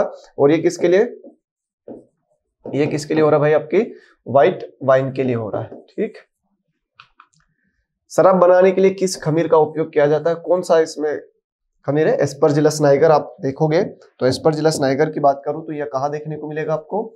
ये मिलेगा आपको ऑनियन के अंदर। कहाँ सर? तो जब आप ऑनियन को ओपन करोगे, ऑनियन के बल्ब के ऊपर आप जो उसके कवर अप होते हैं, ठीक है, ऑनियन के बल्ब के जो कवर अप होते हैं, पेपरी सिल्क जो होते हैं, इनको जब आप हटाओगे तो आपको इसके अंदर ऐसे ब्लैक स्पोर दिखाई देंगे और दैट इज एस्परजिलस नाइगर। तो ये ऑनियन में होता है। ठीक है, स्यूडोमोनास तो कई जगह आपको देखने को मिलेगा। वर्टिसिलियम लिकेनी की भी हम बात करेंगे अभी, पर हमारे प्रश्न में बात हो रही है किसकी, कि कौन सा ईस्ट है जो वाइन में मदद कर रहा है? तो अभी हमने पढ़ा था दैट इज सेक्रोमाइसिस सिरेसी। कहीं पर यहां भी हिंदी में भी लिखा होगा, ये रहा सेक्रोमाइसिस सेरेवेसिया। तो दैट इज सेक्रोमाइसिस सिरेवेसिया। ठीक है, तो किसका यूज हो रहा है? सेक्रोमाइसिस सिरेवेसिया का यूज हो रहा है। इट मींस इसका राइट आंसर हो गया सी। ठीक है भाई, तो ये आसान है काफी। आप बस आपको थोड़ा सा रीडिंग कंप्रेशन आपका बढ़िया होना चाहिए तो आपका काम हो जाएगा। वाइन का प्रकार है तो अभी हमने जाना था that is red wine and white wine. Blue wine, black wine, गुलाबी, ये तो कुछ है ही नहीं फिलहाल। ठीक है, तो right answer it means A and B. ओहो, हाँ, गिवन ऑप्शन है ए एंड बी, सो 50 का बी हो गया। चलिए ठीक है, तो यहाँ पर काफी सारी बातें मैंने आपको बता दी। एक ब्लैक वाइन की बात याद आई तो एक वैरायटी में बता देता हूँ, that is Pusa Aseeta is the black currant variety. कैसी वैरायटी है? तो ब्लैक कलर वैरायटी है। ब्लैक कलर मतलब काले रंग की वैरायटी, दैट इज कैरट, गाजर की। ये काले रंग की किस्म है। और काले गाजर से क्या बनाया जाता है भाई? तो काले गाजर से आपका कंजी बनाया जाता है, याद रखना। ब्लैक कैरट से कंजी बनाया जाता है। सेब से क्या बनाया जाता है? आपका साइडर बनाया जाता है। सेब से साइडर बनाया जाता है। काले गाजर से कंजीर बनाया जाता है। पत्ता गोभी, कैबेज की अगर मैं बात करूं तो इससे हम बनाते हैं सावर क्रूट। सावर क्रूट। मूली से सिरकी बनाया जा रहा है। ठीक है, पाम ट्री जो होते हैं उनसे टोडी बनाया जाता है। पाम ट्री से टोडी बनाया जाता है। जैसे बड़वानी जिला जो एमपी में आता है उसमें एक पाम ट्री से स्पेशल ताड़ी बनाई जाती है, वैसे टोडी होता है। ठीक है, तो ये कुछ और फेमस है। शैंपेन फ्रांस का फेमस वाइन है। तो इन्हीं रंगारंग वाइन के साथ आज का कार्यक्रम ही समाप्त होता है। बहुत बहुत धन्यवाद, थैंक यू सो मच। नमस्कार साथियों, मैं विजय जाट MGCI के YouTube चैनल पर एक बार फिर आपका स्वागत करता हूं। चलो तो स्टार्ट करते हैं हम।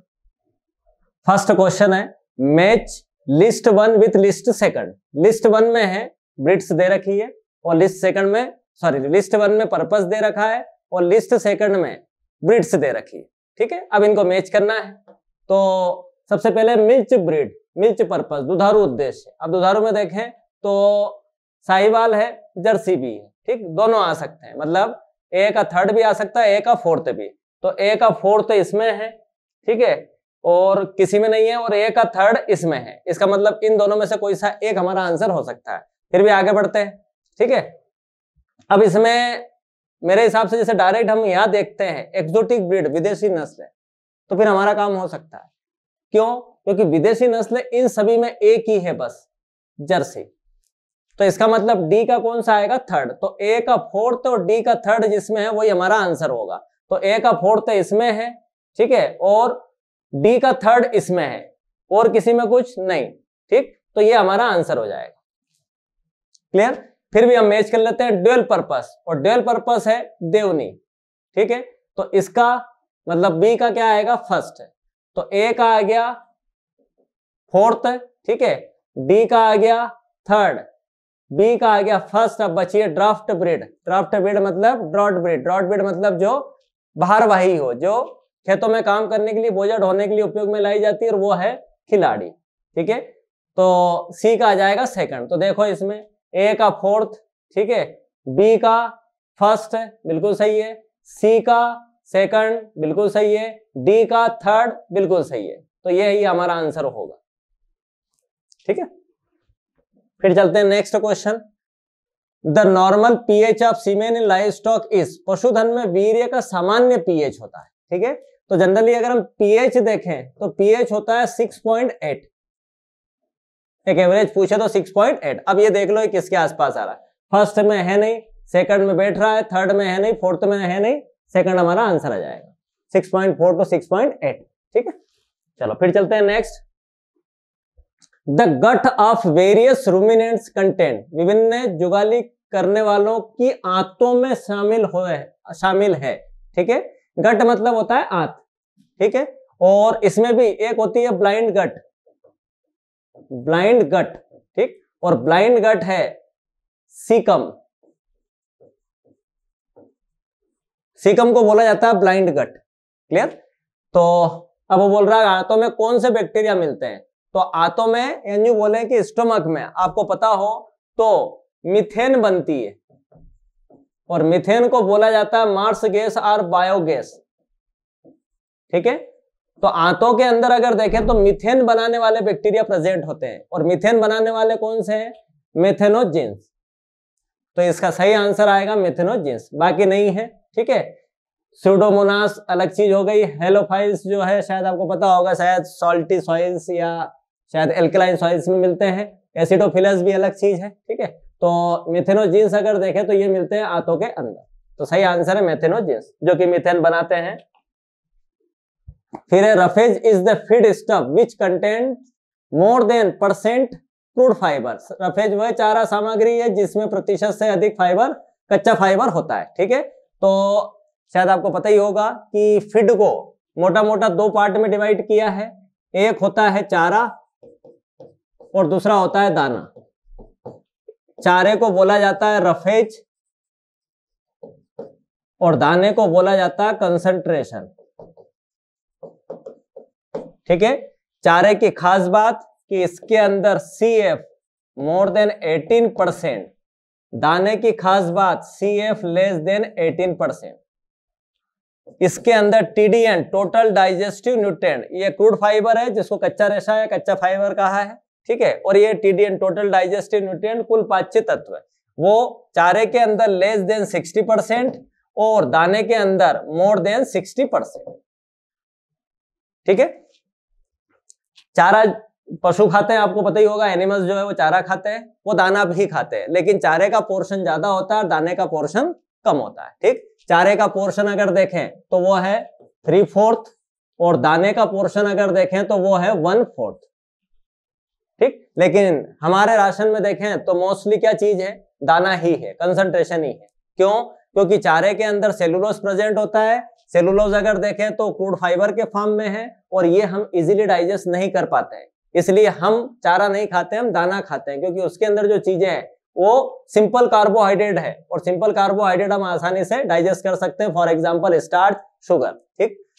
तो उसने पूछा है क्रूड फाइबर का और उसके अंदर पूछा, मतलब सॉरी रफेज का पूछा है और उसके अंदर पूछा है उसने क्रूड फाइबर और वो होता है मोर देन 18%, तो हमारा आंसर आ जाएगा मोर देन 18%।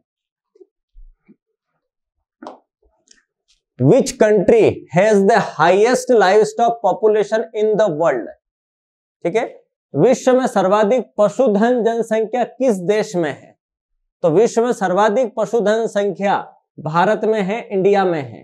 पूरे विश्व का लगभग अप्रॉक्स 10%, 1/10 पार्ट इंडिया के अंदर प्रेजेंट है, ठीक है। और पॉपुलेशन अगर देखें तो वह है 535.8 मिलियन, 35.8 मिलियन, इतनी पॉपुलेशन इंडिया के अंदर प्रेजेंट है। और ये अगर देखें तो वर्ल्ड में सबसे ज्यादा है, तो इंडिया की पोजीशन है फर्स्ट। फिर next, the condition of female characterized by the presence of developing young in the uterus.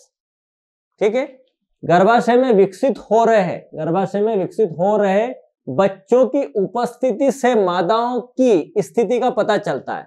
कौन सी कंडीशन का हमको पता चलेगा? अगर यूटेरस के अंदर काफ है, यूटेरस के अंदर न्यूबॉर्न है, यूटेरस के अंदर अगर देखें तो यंग है। ठीक, तो इससे हमको पता चलता है कि काऊ या एनिमल प्रेग्नेंट है, तो इससे हमको पता चलेगा प्रेगनेंसी का। ठीक, और इसी को अगर देखें तो एनिमल्स के अंदर जेस्टेशन कहा जाता है, तो हमको पता चलता है जेस्टेशन का गर्भावस्था। ठीक, फिर next question, which of the following is not a method of semen collection. ठीक है, निम्नलिखित में से कौन सी वीर्य संग्रह की विधि नहीं है? ठीक है, नहीं है, तो देखते हैं कौन सी नहीं है। रेक्टोवेजाइनल मेथड, ये फर्स्ट वाला ही है। क्यों? क्योंकि रेक्टोवेजाइनल मेथड की अगर बात करें तो ये है मेथड ऑफ इंसेमिनेशन। ठीक है, वीर्य सेचन, और वीर्य सेचन या इंसेमिनेशन का मतलब है सीमेन को फीमेल जेनिटेलिया के अंदर पहुंचाना। ठीक है, और पहुंचाने के लिए ये मेथड है, ये सीमेन कलेक्शन की मेथड नहीं है, सीमेन को फीमेल के अंदर पहुंचाने की मेथड है। ठीक है, तो उसने पूछा कौन सी नहीं है, तो आंसर आ जाएगा ये। बाकी तीनों अगर देखें, आर्टिफिशियल वेजाइना मेथड ये बेस्ट मेथड है कलेक्शन की। ठीक है, फिर इलेक्ट्रो इजाकुलेशन मेथड की बात करें तो इसका यूज ओल्ड बुल में होता है, ये भी सीमेन कलेक्शन की मेथड है। मसाज मेथड की बात करें तो इसका यूज कॉक में होता है और ये भी सीमेन कलेक्शन की मेथड है। ठीक, तो बस फर्स्ट वाला नहीं है, वही हमारा आंसर है। फिर next, which type of manger minimize feed wastage. ठीक, किस प्रकार की नांद चारे की बर्बादी को कम करती है?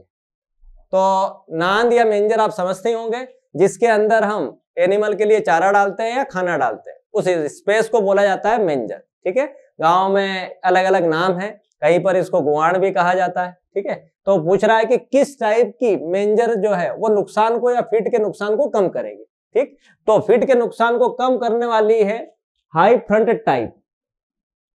ठीक है, आपने देखा होगा एक तो एनिमल की साइड रहता है और एक सामने की साइड। ठीक है, तो जो फ्रंट वाला साइड है उसका वो ऊंचा होना चाहिए, वो फीड वेस्टेज को कम करेगा, ताकि खाना जो ऊंचा अगर रहेगा तो खाना बाहर नहीं गिरेगा। ठीक, ये सामने वाला, उसकी साइड नहीं। ठीक, उसकी साइड में अगर देखें जो एनिमल है, तो मेंजर की अगर आपको कोई पूछे हाइट कितनी होना चाहिए, ठीक है, तो इसकी हाइट होना चाहिए 1.75 फीट अप्रोक्स। ठीक है, या सेंटीमीटर में देखें तो 50 to 55 सेंटीमीटर, ये इसकी हाइट होना चाहिए। और इसकी विड्थ अगर पूछे तो विड्थ है 2.5 फीट, इतनी विड्थ होना है। ठीक, अब इसमें अगर देखें तो 2.5 फीट अगर इसको मीटर में कन्वर्ट करेंगे तो ये अप्रोक्स जाएगा 0.8 मीटर के आसपास, तो ये है इसकी विड्थ।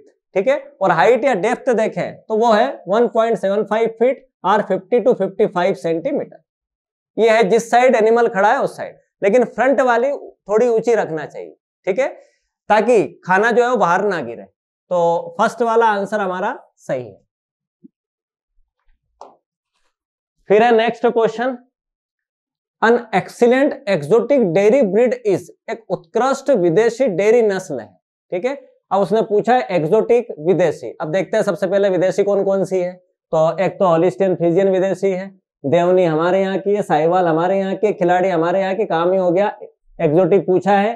ठीक है, बाकी कुछ सोचने की जरूरत नहीं है, हॉलिस्टियन फ्रीजियन। बाकी देखें तो उसने एक्सीलेंट पूछा है और डेयरी ब्रीड पूछा है, तो आपको पता ही होगा हॉलिस्टियन फ्रीजियन अगर देखें तो हाईएस्ट मिल्क प्रोड्यूसिंग ब्रीड है, हाईएस्ट मिल्क प्रोड्यूसिंग ब्रीड या cow breed in world, in world में सबसे ज्यादा दूध देने वाली, और साथ में देखें तो हेवीएस्ट है, हेवीएस्ट कैटल, सबसे ज्यादा भारी भी यही है। ठीक, तो एक्सोटिक पूछा है, अकेली है, आंसर ये हो जाएगा। और ये है last question, which of the following is a viral disease of live stock. Viral पूछा है, ठीक है, तो वायरल में देखें तो फर्स्ट वाले ही है। क्या पूछा है? Viral disease. हाँ, नॉट वायरल नहीं पूछा है, तो नॉट नहीं लिखा है, इसलिए वायरल पूछा है, तो फर्स्ट वाली FMD। एंथ्रेक्स बैक्टीरियल है, ठीक है। आप अगर पिछला वीडियो अगर आपने देखा होगा तो फर्स्ट वाला जो है उसी के अंदर आप देखा होगा, तो उसमें हमारी इसकी डिस्कस हुई है। हमने बोला है एंथ्रेक्स बड़ा अच्छा है, इसका जो बैक्टीरिया है उसमें इसका नाम ही है, ठीक है, बेसिलस एंथ्रेसिस, तो बैक्टीरियल है। हिमोरेजिक सेप्टिसीमिया ये भी बैक्टीरियल है, पास्चुरेला मल्टोसिडा बैक्टीरिया से होती है। बाकी काउ बफेलो में अलग अलग है, काउ में पास्चुरेला बोविसेप्टिका, बफेलो में पास्चुरेला बुबेली सेप्टिका, ठीक। ब्लैक क्वार्टर, ठीक है, ये भी बैक्टीरियल डिसीज है, और इसका भी काउ बफेलो में अलग है, शिप गोट में अलग है।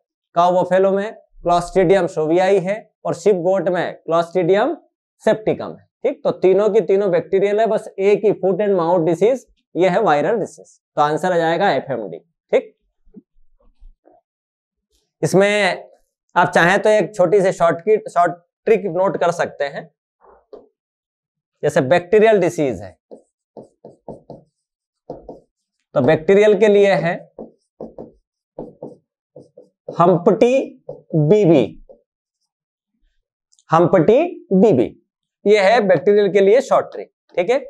अब इसमें देखें तो हम्प्टी, शायद आपने सुना हो, हम्प्टी शर्मा की दुल्हनिया, एक मूवी आई थी हम्प्टी शर्मा की दुल्हनिया, और दुल्हनिया मतलब बीबी, ठीक है। तो हम्प्टी बीबी, क्लियर। अब इसमें haemorrhagic septicaemia, anthrax, mastitis, pneumonia, TB, infectious abortion और ब्लैक क्वार्टर, लास्ट में बचा बी बैक्टीरियल, ठीक है। Haemorrhagic septicaemia, anthrax, mastitis, pneumonia, TB and infectious abortion, ठीक है, जिसको ब्रुसेलोसिस भी कहा जाता है, और ब्लैक क्वार्टर, बी बैक्टीरियल। ये हो गई बैक्टीरियल के लिए। अगर वायरल के लिए पूछे तो इसके लिए भी है थोड़ी सी, ठीक है। वायरल के लिए शॉर्ट ट्रिक है वाई माउथ पॉक्स के, रेड पेस्ट से,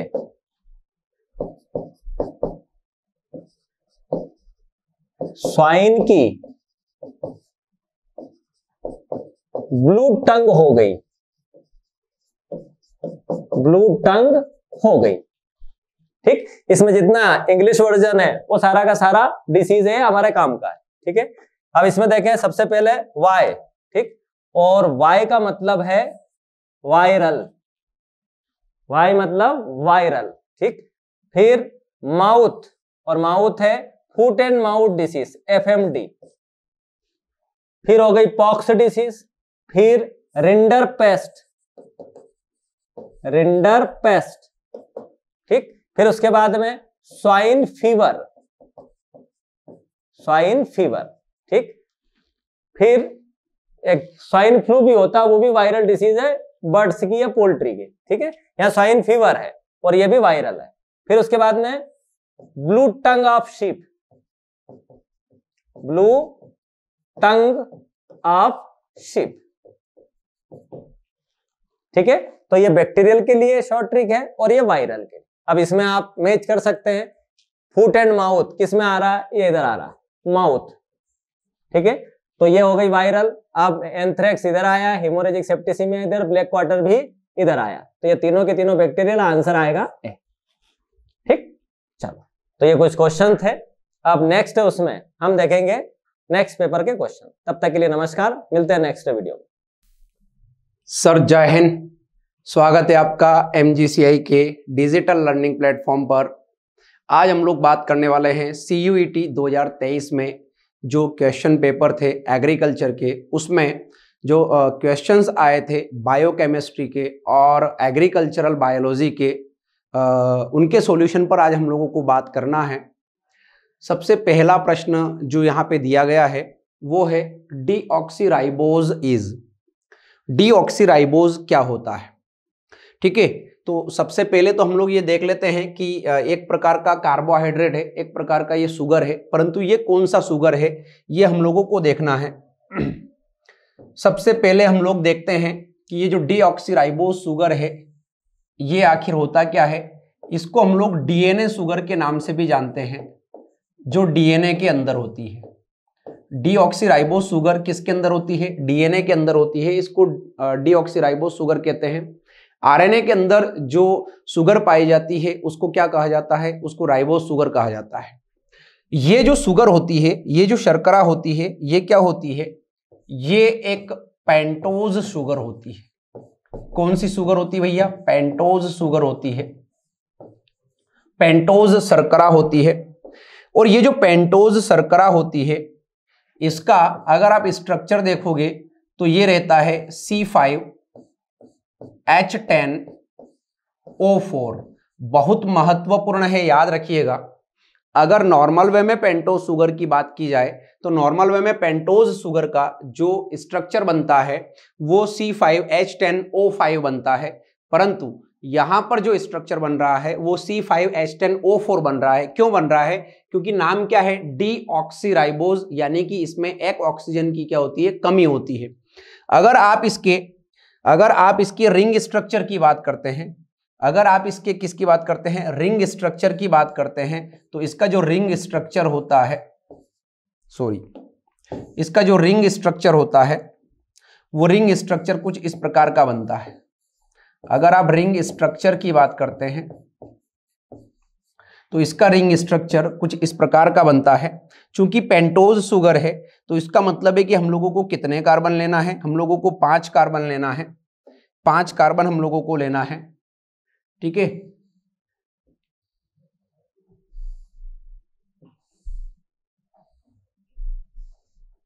ये देखिए आप, पेंटोज शुगर है, रिंग स्ट्रक्चर में एक ऑक्सीजन होता है, ये आप लोगों को पता होना चाहिए, बहुत इंपॉर्टेंट है। यहां पर हम लोग इसका स्ट्रक्चर बना लेते हैं। ये H, ये OH हो गया, यहां पर ये H हो गया, यहां पर ये H हो गया, ये भी H हो गया, ये OH हो गया, और यहां पर ये CH2OH हो गया, और ये आपका क्या हो गया? H। याद रखिएगा, महत्वपूर्ण है, महत्वपूर्ण है, बहुत इंपॉर्टेंट है। ये होता है आपका कौन सा होता है? डीऑक्सीराइबोज शुगर होता है।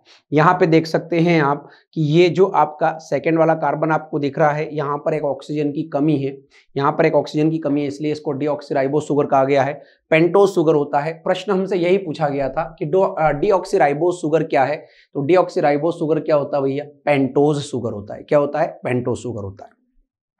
आगे बढ़ते हैं। अगला प्रश्न है, the art and science of improving the heredity of plants for the benefits of humankind is. मानव जाति के लाभ के लिए पौधों की आनुवंशिकता में सुधार करने की कला और विज्ञान है। अगर फसलों को मानव जीवन के लायक बनाना है तो फिर हमें क्या करना पड़ेगा? उनकी आनुवंशिकता के अंदर बदलाव करना पड़ता है। आनुवंशिकता के अंदर बदलाव का क्या मतलब है? आनुवंशिकता में अगर बदलाव की मैं बात करता हूं,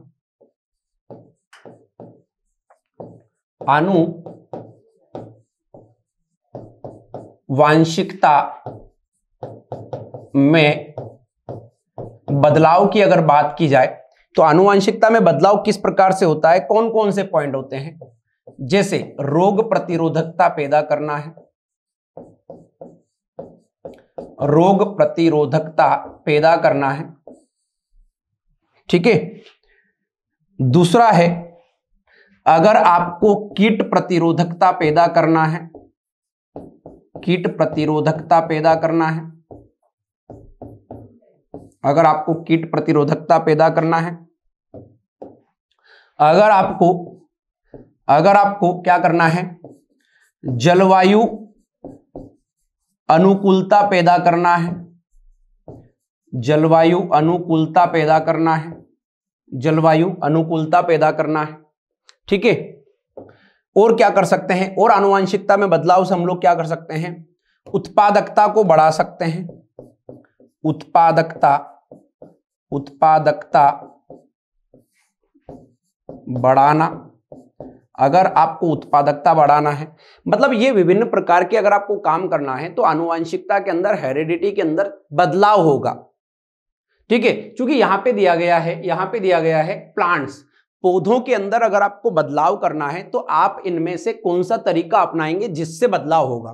तो आपको पता होना चाहिए कि जो प्लांट ब्रीडिंग होता है, पादप प्रजनन होता है, उसका मुख्य उद्देश्य ही होता है पौधों की आनुवंशिकता में बदलाव, ताकि हम लोग पौधों को ज्यादा से ज्यादा जो मानव जीवन होता है उसके लायक बना सकें। जैसे मैं बात करता हूं रोग प्रतिरोधकता, जो पहले पुरानी फसलें हुआ करती थी, पुरानी जो किस्में हुआ करती थी, उनके अंदर बहुत सारे रोग लगते थे। हमने पादप प्रजनन का, प्लांट ब्रीडिंग का प्रयोग करके रोग प्रतिरोधी किस्मों को पैदा किया।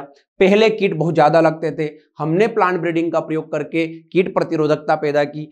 पहले जलवायु अनुकूलता इतनी ज्यादा नहीं हुआ करती थी, किसी स्पेसिफिक या किसी विशेष क्षेत्र में ही फसलें हुआ करती थी। हमने पादप प्रजनन का या प्लांट ब्रीडिंग का प्रयोग कर जलवायु अनुकूलता पैदा की, ताकि फसलों को हम लोग ज्यादा से ज्यादा क्षेत्र में, ज्यादा से ज्यादा राज्यों में लगा सकें। उत्पादकता जो है फसलों की बहुत ज्यादा कम थी, बहुत ज्यादा उत्पादन कम होता था प्रति हेक्टेयर।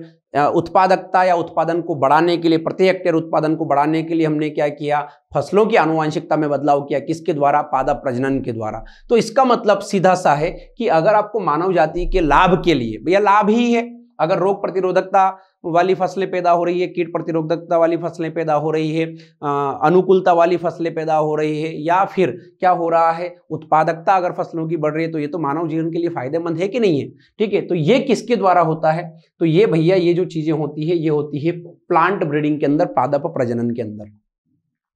एग्रोनॉमी कृषि विज्ञान के अंदर, शस्य विज्ञान आप लोग जानते हैं, एग्रोनॉमी जिसको कहते हैं, हॉर्टिकल्चर बागवानी उद्यानिकी फसलों से संबंधित होता है। बायोकेमिस्ट्री जैव रसायन, जैसे हम लोग प्रोटीन के बारे में पढ़ते हैं, कार्बोहाइड्रेट के बारे में पढ़ते हैं, तो इनके बारे में जो पढ़ाई होती है बायोकेमिस्ट्री में। परंतु पादप प्रजनन के अंदर क्या होता है? आनुवंशिकता में बदलाव होता है।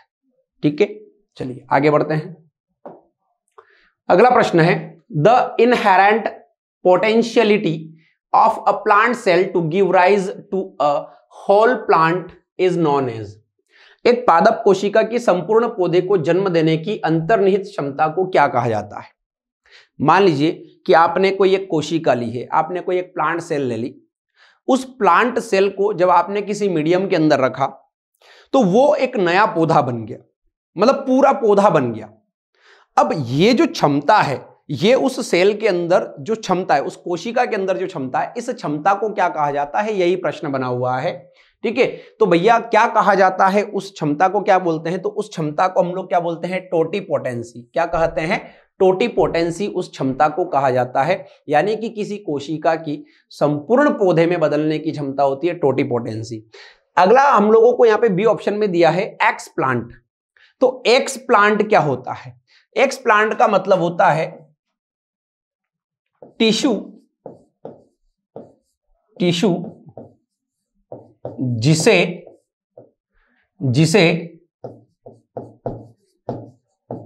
माध्यम में रखा जाता है।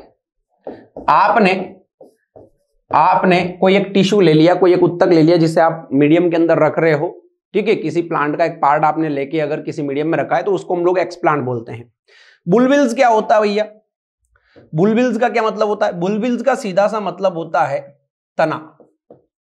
बुलबिल्स क्या होता है? एक प्रकार का तना होता है, भूमिगत तना होता है, विभिन्न प्रकार की फसलों में जैसे एगेव वगैरह के अंदर होता है। ठीक है, पार्थेनोजेनेसिस क्या होता है? पार्थेनोजेनेसिस का मतलब क्या होता है? बिना निषेचन के मादा गैमिट का बनना, ये क्या कहलाता है? पार्थेनोजेनेसिस कहलाता है। एक होता है पार्थेनोकार्पी, यानी कि बिना निषेचन के फल का निर्माण। ठीक है, तो अब हमसे तो ये पूछा था कि भैया एक कोशिका की जो संपूर्ण पौधे को जन्म देने की क्षमता होती है वो क्या कहलाती है? टोटिपोटेंसी कहलाती है। क्लियर हो गया? आगे बढ़ते हैं। अगला प्रश्न, मेंडल की प्रायोगिक सामग्री थी। मेंडल्स एक्सपेरिमेंटल मटेरियल, मतलब मेंडल ने जो एक्सपेरिमेंट किया था वो किस पर किया था, ये हम लोगों को देखना है। ऑप्शन है सोरघम bicolor, Oryza sativa, Triticum aestivum और पाइसम सटाइवम। ये हम लोगों को ऑप्शन दिए गए हैं। तो भैया सोरघम बाइकलर का मतलब होता है ज्वार, ठीक है, और ओराइजा सटाइवा का मतलब होता है धान, जिसको चावल भी कहा जाता है। ट्रिटिकम एस्टिवम जो होता है आपका क्या होता है, ट्रिटिकम एस्टिवम जो होता है वो होता है गेहूं, ठीक है, और पाइसम सटाइवम जो होता है वो होता है मटर। क्या होता है भैया, मटर। तो जो मेंडल ने अपने जो एक्सपेरिमेंट किए थे, अपना जो काम किया था वो मटर पर किया था, और मटर में भी कौन से मटर पे किया था, गार्डन पी। ये याद रखिएगा, महत्वपूर्ण है। कौन सी पी पर काम किया था, गार्डन पी पर मेंडल ने काम किया था भैया, ठीक है। आंसर आ जाएगा इसका डिटेल। आगे बढ़ते हैं, अगला प्रश्न है, a set of biological tools and techniques used in plants for the development of products of commercial value is called. वाणिज्यिक मूल्य के उत्पादों के विकास के लिए पौधों में उपयोग किए जाने वाले जैविक उपकरणों और तकनीकों के सेट को कहा जाता है। अगर आपको कमर्शियली वैल्यू बढ़ाना है किसी भी प्रोडक्ट की, तो हम लोगों को पौधों के अंदर विभिन्न प्रकार के बायोलॉजिकल टूल्स और टेक्निक का हम लोग प्रयोग करते हैं, ठीक है। ये टेक्निक क्या कहलाती पूछा गया है, ठीक है। तो भैया प्लांट बायोटेक्नोलॉजी इसे कहते हैं, क्या कहते हैं, प्लांट बायो, पादप जैव प्रौद्योगिकी। देखो बायोटेक्नोलॉजी, जैव प्रौद्योगिकी, ठीक है। विभिन्न प्रकार के जो प्रोडक्ट बनाए जाते हैं, विभिन्न प्रकार के पौधों से अगर कोई प्रोडक्ट बन रहा है कमर्शियल वैल्यू के लिए, तो प्लांट बायोटेक्नोलॉजी का प्रयोग होता है। सीड टेक्नोलॉजी का होता है बीज प्रौद्योगिकी, मतलब बीजों से संबंधित होता है, ठीक है। सीड ट्रीटमेंट मतलब बीजों का उपचार होता है। और माइक्रोबायोलॉजी का मतलब होता है सूक्ष्म जीव विज्ञान, सूक्ष्म जीवों का अध्ययन इसके अंदर किया जाता है, सूक्ष्म जीव विज्ञान, ठीक है। अब अपनों से तो प्रश्न अलग ही पूछा है, अपनों से तो सीधा सा ही प्रश्न पूछ रहा है कि अगर आप जैविक उपकरणों का प्रयोग कर रहे हो, तकनीकों का प्रयोग कर रहे हो, तो उसे क्या कहेंगे भैया, प्लांट बायोटेक्नोलॉजी उसको कहा जाएगा। अगला प्रश्न है, proteins are made up of. Protein किससे बने होते हैं, प्रोटीन किससे बने होते हैं, न्यूक्लिक अम्ल से बने होते हैं, अमाइनो एसिड से बने होते हैं, फैटी एसिड से बने होते हैं, या कार्बोहाइड्रेट से बने होते हैं। बताना है हम लोगों को कि भैया ये जो प्रोटीन बने होते हैं किससे बने होते हैं, बहुत महत्वपूर्ण है। प्रोटीन आखिर होते क्या है, प्रोटीन आखिर होते क्या है, प्रोटीन क्या होते हैं भैया, ये होते हैं पॉलीमर ऑफ अमाइनो एसिड्स। ये अमाइनो एसिड्स के बहुलक होते हैं। अमाइनो एसिड्स के क्या होते हैं, बहुलक होते हैं। मतलब अमाइनो एसिड को जब आपस में जोड़ दिया जाता है तो क्या बन जाता है, प्रोटीन बन जाता है, ठीक है। अच्छा, न्यूक्लिक एसिड को अगर आप जोड़ रहे हो तो न्यूक्लिक एसिड से आप क्या बनाओगे, न्यूक्लिक एसिड जो होते हैं जैसे डीएनए आरएनए, तो भैया ये बनता है आपके गुणसूत्र यानी कि क्रोमोसोम। ये किस लिए होते हैं, गुणसूत्र यानी कि क्रोमोसोम,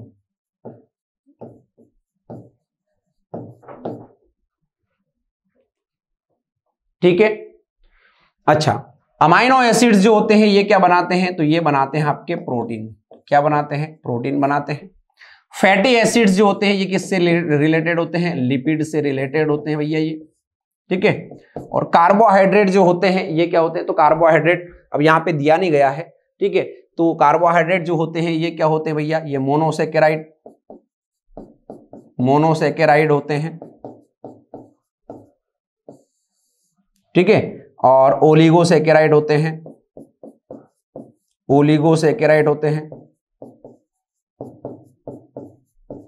और क्या होते हैं, और होते हैं पॉलीसेकेराइड,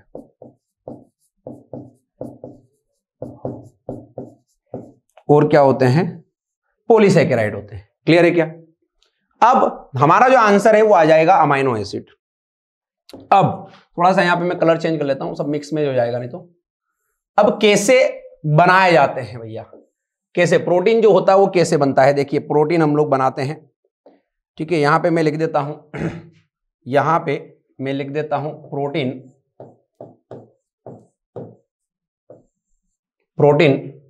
ठीक है। प्रोटीन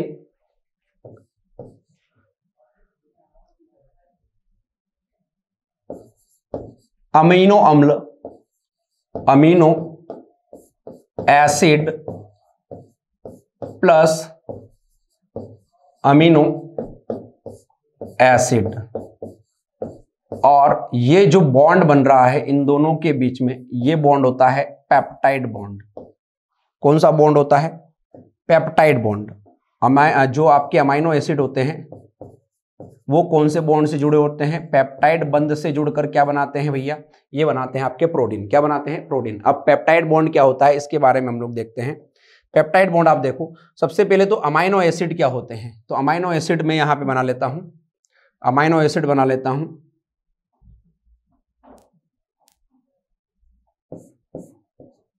ये H2NC, ये आपका हो गया H, ये हो गया आपका R, ये हो गया COOH।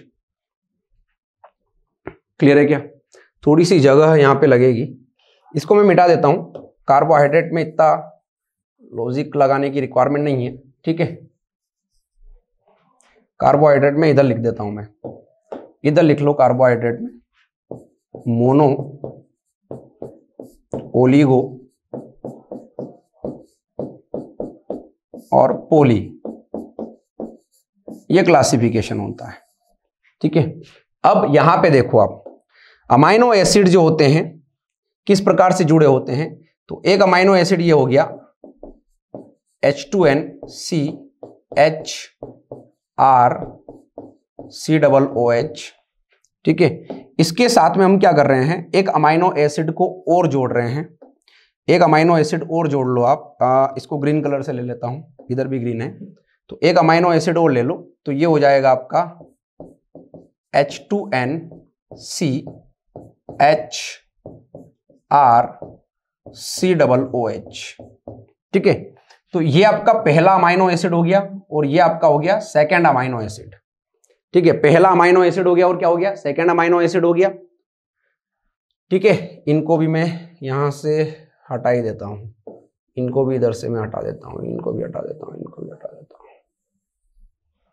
इधर लिख देता हूं, इधर इनको मैं लिख देता हूं। न्यूक्लिक एसिड जो होता है गुणसूत्र, ठीक है। अमाइनो एसिड जो होते हैं प्रोटीन, फैटी एसिड जो आपके होते हैं वो लिपिड। तो आपका आंसर तो यही आ गया, ठीक है। अब हमने क्या किया है, हमने किया है कि दो अमाइनो एसिड को हमने जोड़ लिया। हमने क्या किया, दो अमाइनो एसिड को जोड़ लिया। एक amino acid, amino acid first, ठीक है। क्या फॉर्मूला होता भैया, H2NCHRCOOH, ये हो गया, प्लस सेकेंड अमाइनो एसिड ले लेते हैं, amino acid second, amino acid second, तो यहां पे भी H2NCH, ठीक है, RCOOH। अब इन दोनों के बीच में बॉन्ड बनेगा। क्या बॉन्ड बनता है, तो ये यहां से क्या बाहर निकलेगा, H2O बाहर निकलेगा। क्या बाहर निकलेगा, H2O, पानी बाहर निकलता है, ठीक है। पानी बाहर निकाल लेते हैं। अब पानी बाहर निकालते हैं तो भैया यहां पे प्रोडक्ट क्या बनेगा, यहां पे क्या प्रोडक्ट बनना है वो देख लेते हैं। तो यहां पे आप देखिए, ये H2N ऐसा कैसा रहेगा, ये C ऐसा कैसा है, H, ये R ऐसा कैसा है। यहां पे देखिए आप, एक बचा C, ये आपका डबल बॉन्ड O हो गया, ठीक है। और इधर क्या बचा है, इधर बचा आपका N, एक बचा है H, ये आपका C, ये आपका H हो गया, ये हो गया आपका R, और ये आपका हो गया COOH। ये देखिए, यहां पे आप देखिए, ये वाला जो पोर्शन आपको दिख रहा है, ये वाला जो पोर्शन आपको क्या हो रहा है, ये वाला जो पोर्शन आपको दिख रहा है ये होता है पेप्टाइड बॉन्ड। कौन सा बॉन्ड होता है? Peptide bond. ठीक है, और ये जो पेप्टाइड बॉन्ड होता है इसी वजह से दो अमाइनो एसिड मिलकर क्या बनाते हैं? प्रोटीन का निर्माण करते हैं। तो पूछा गया प्रोटीन किससे बने होते हैं? तो अमाइनो एसिड से बने होते हैं। क्लियर है? क्लियर कट है? चलिए भैया, तो ये क्वेश्चंस थे CUET 2023 में पूछे गए थे। क्लियर है? बहुत बहुत धन्यवाद। जय हिंद।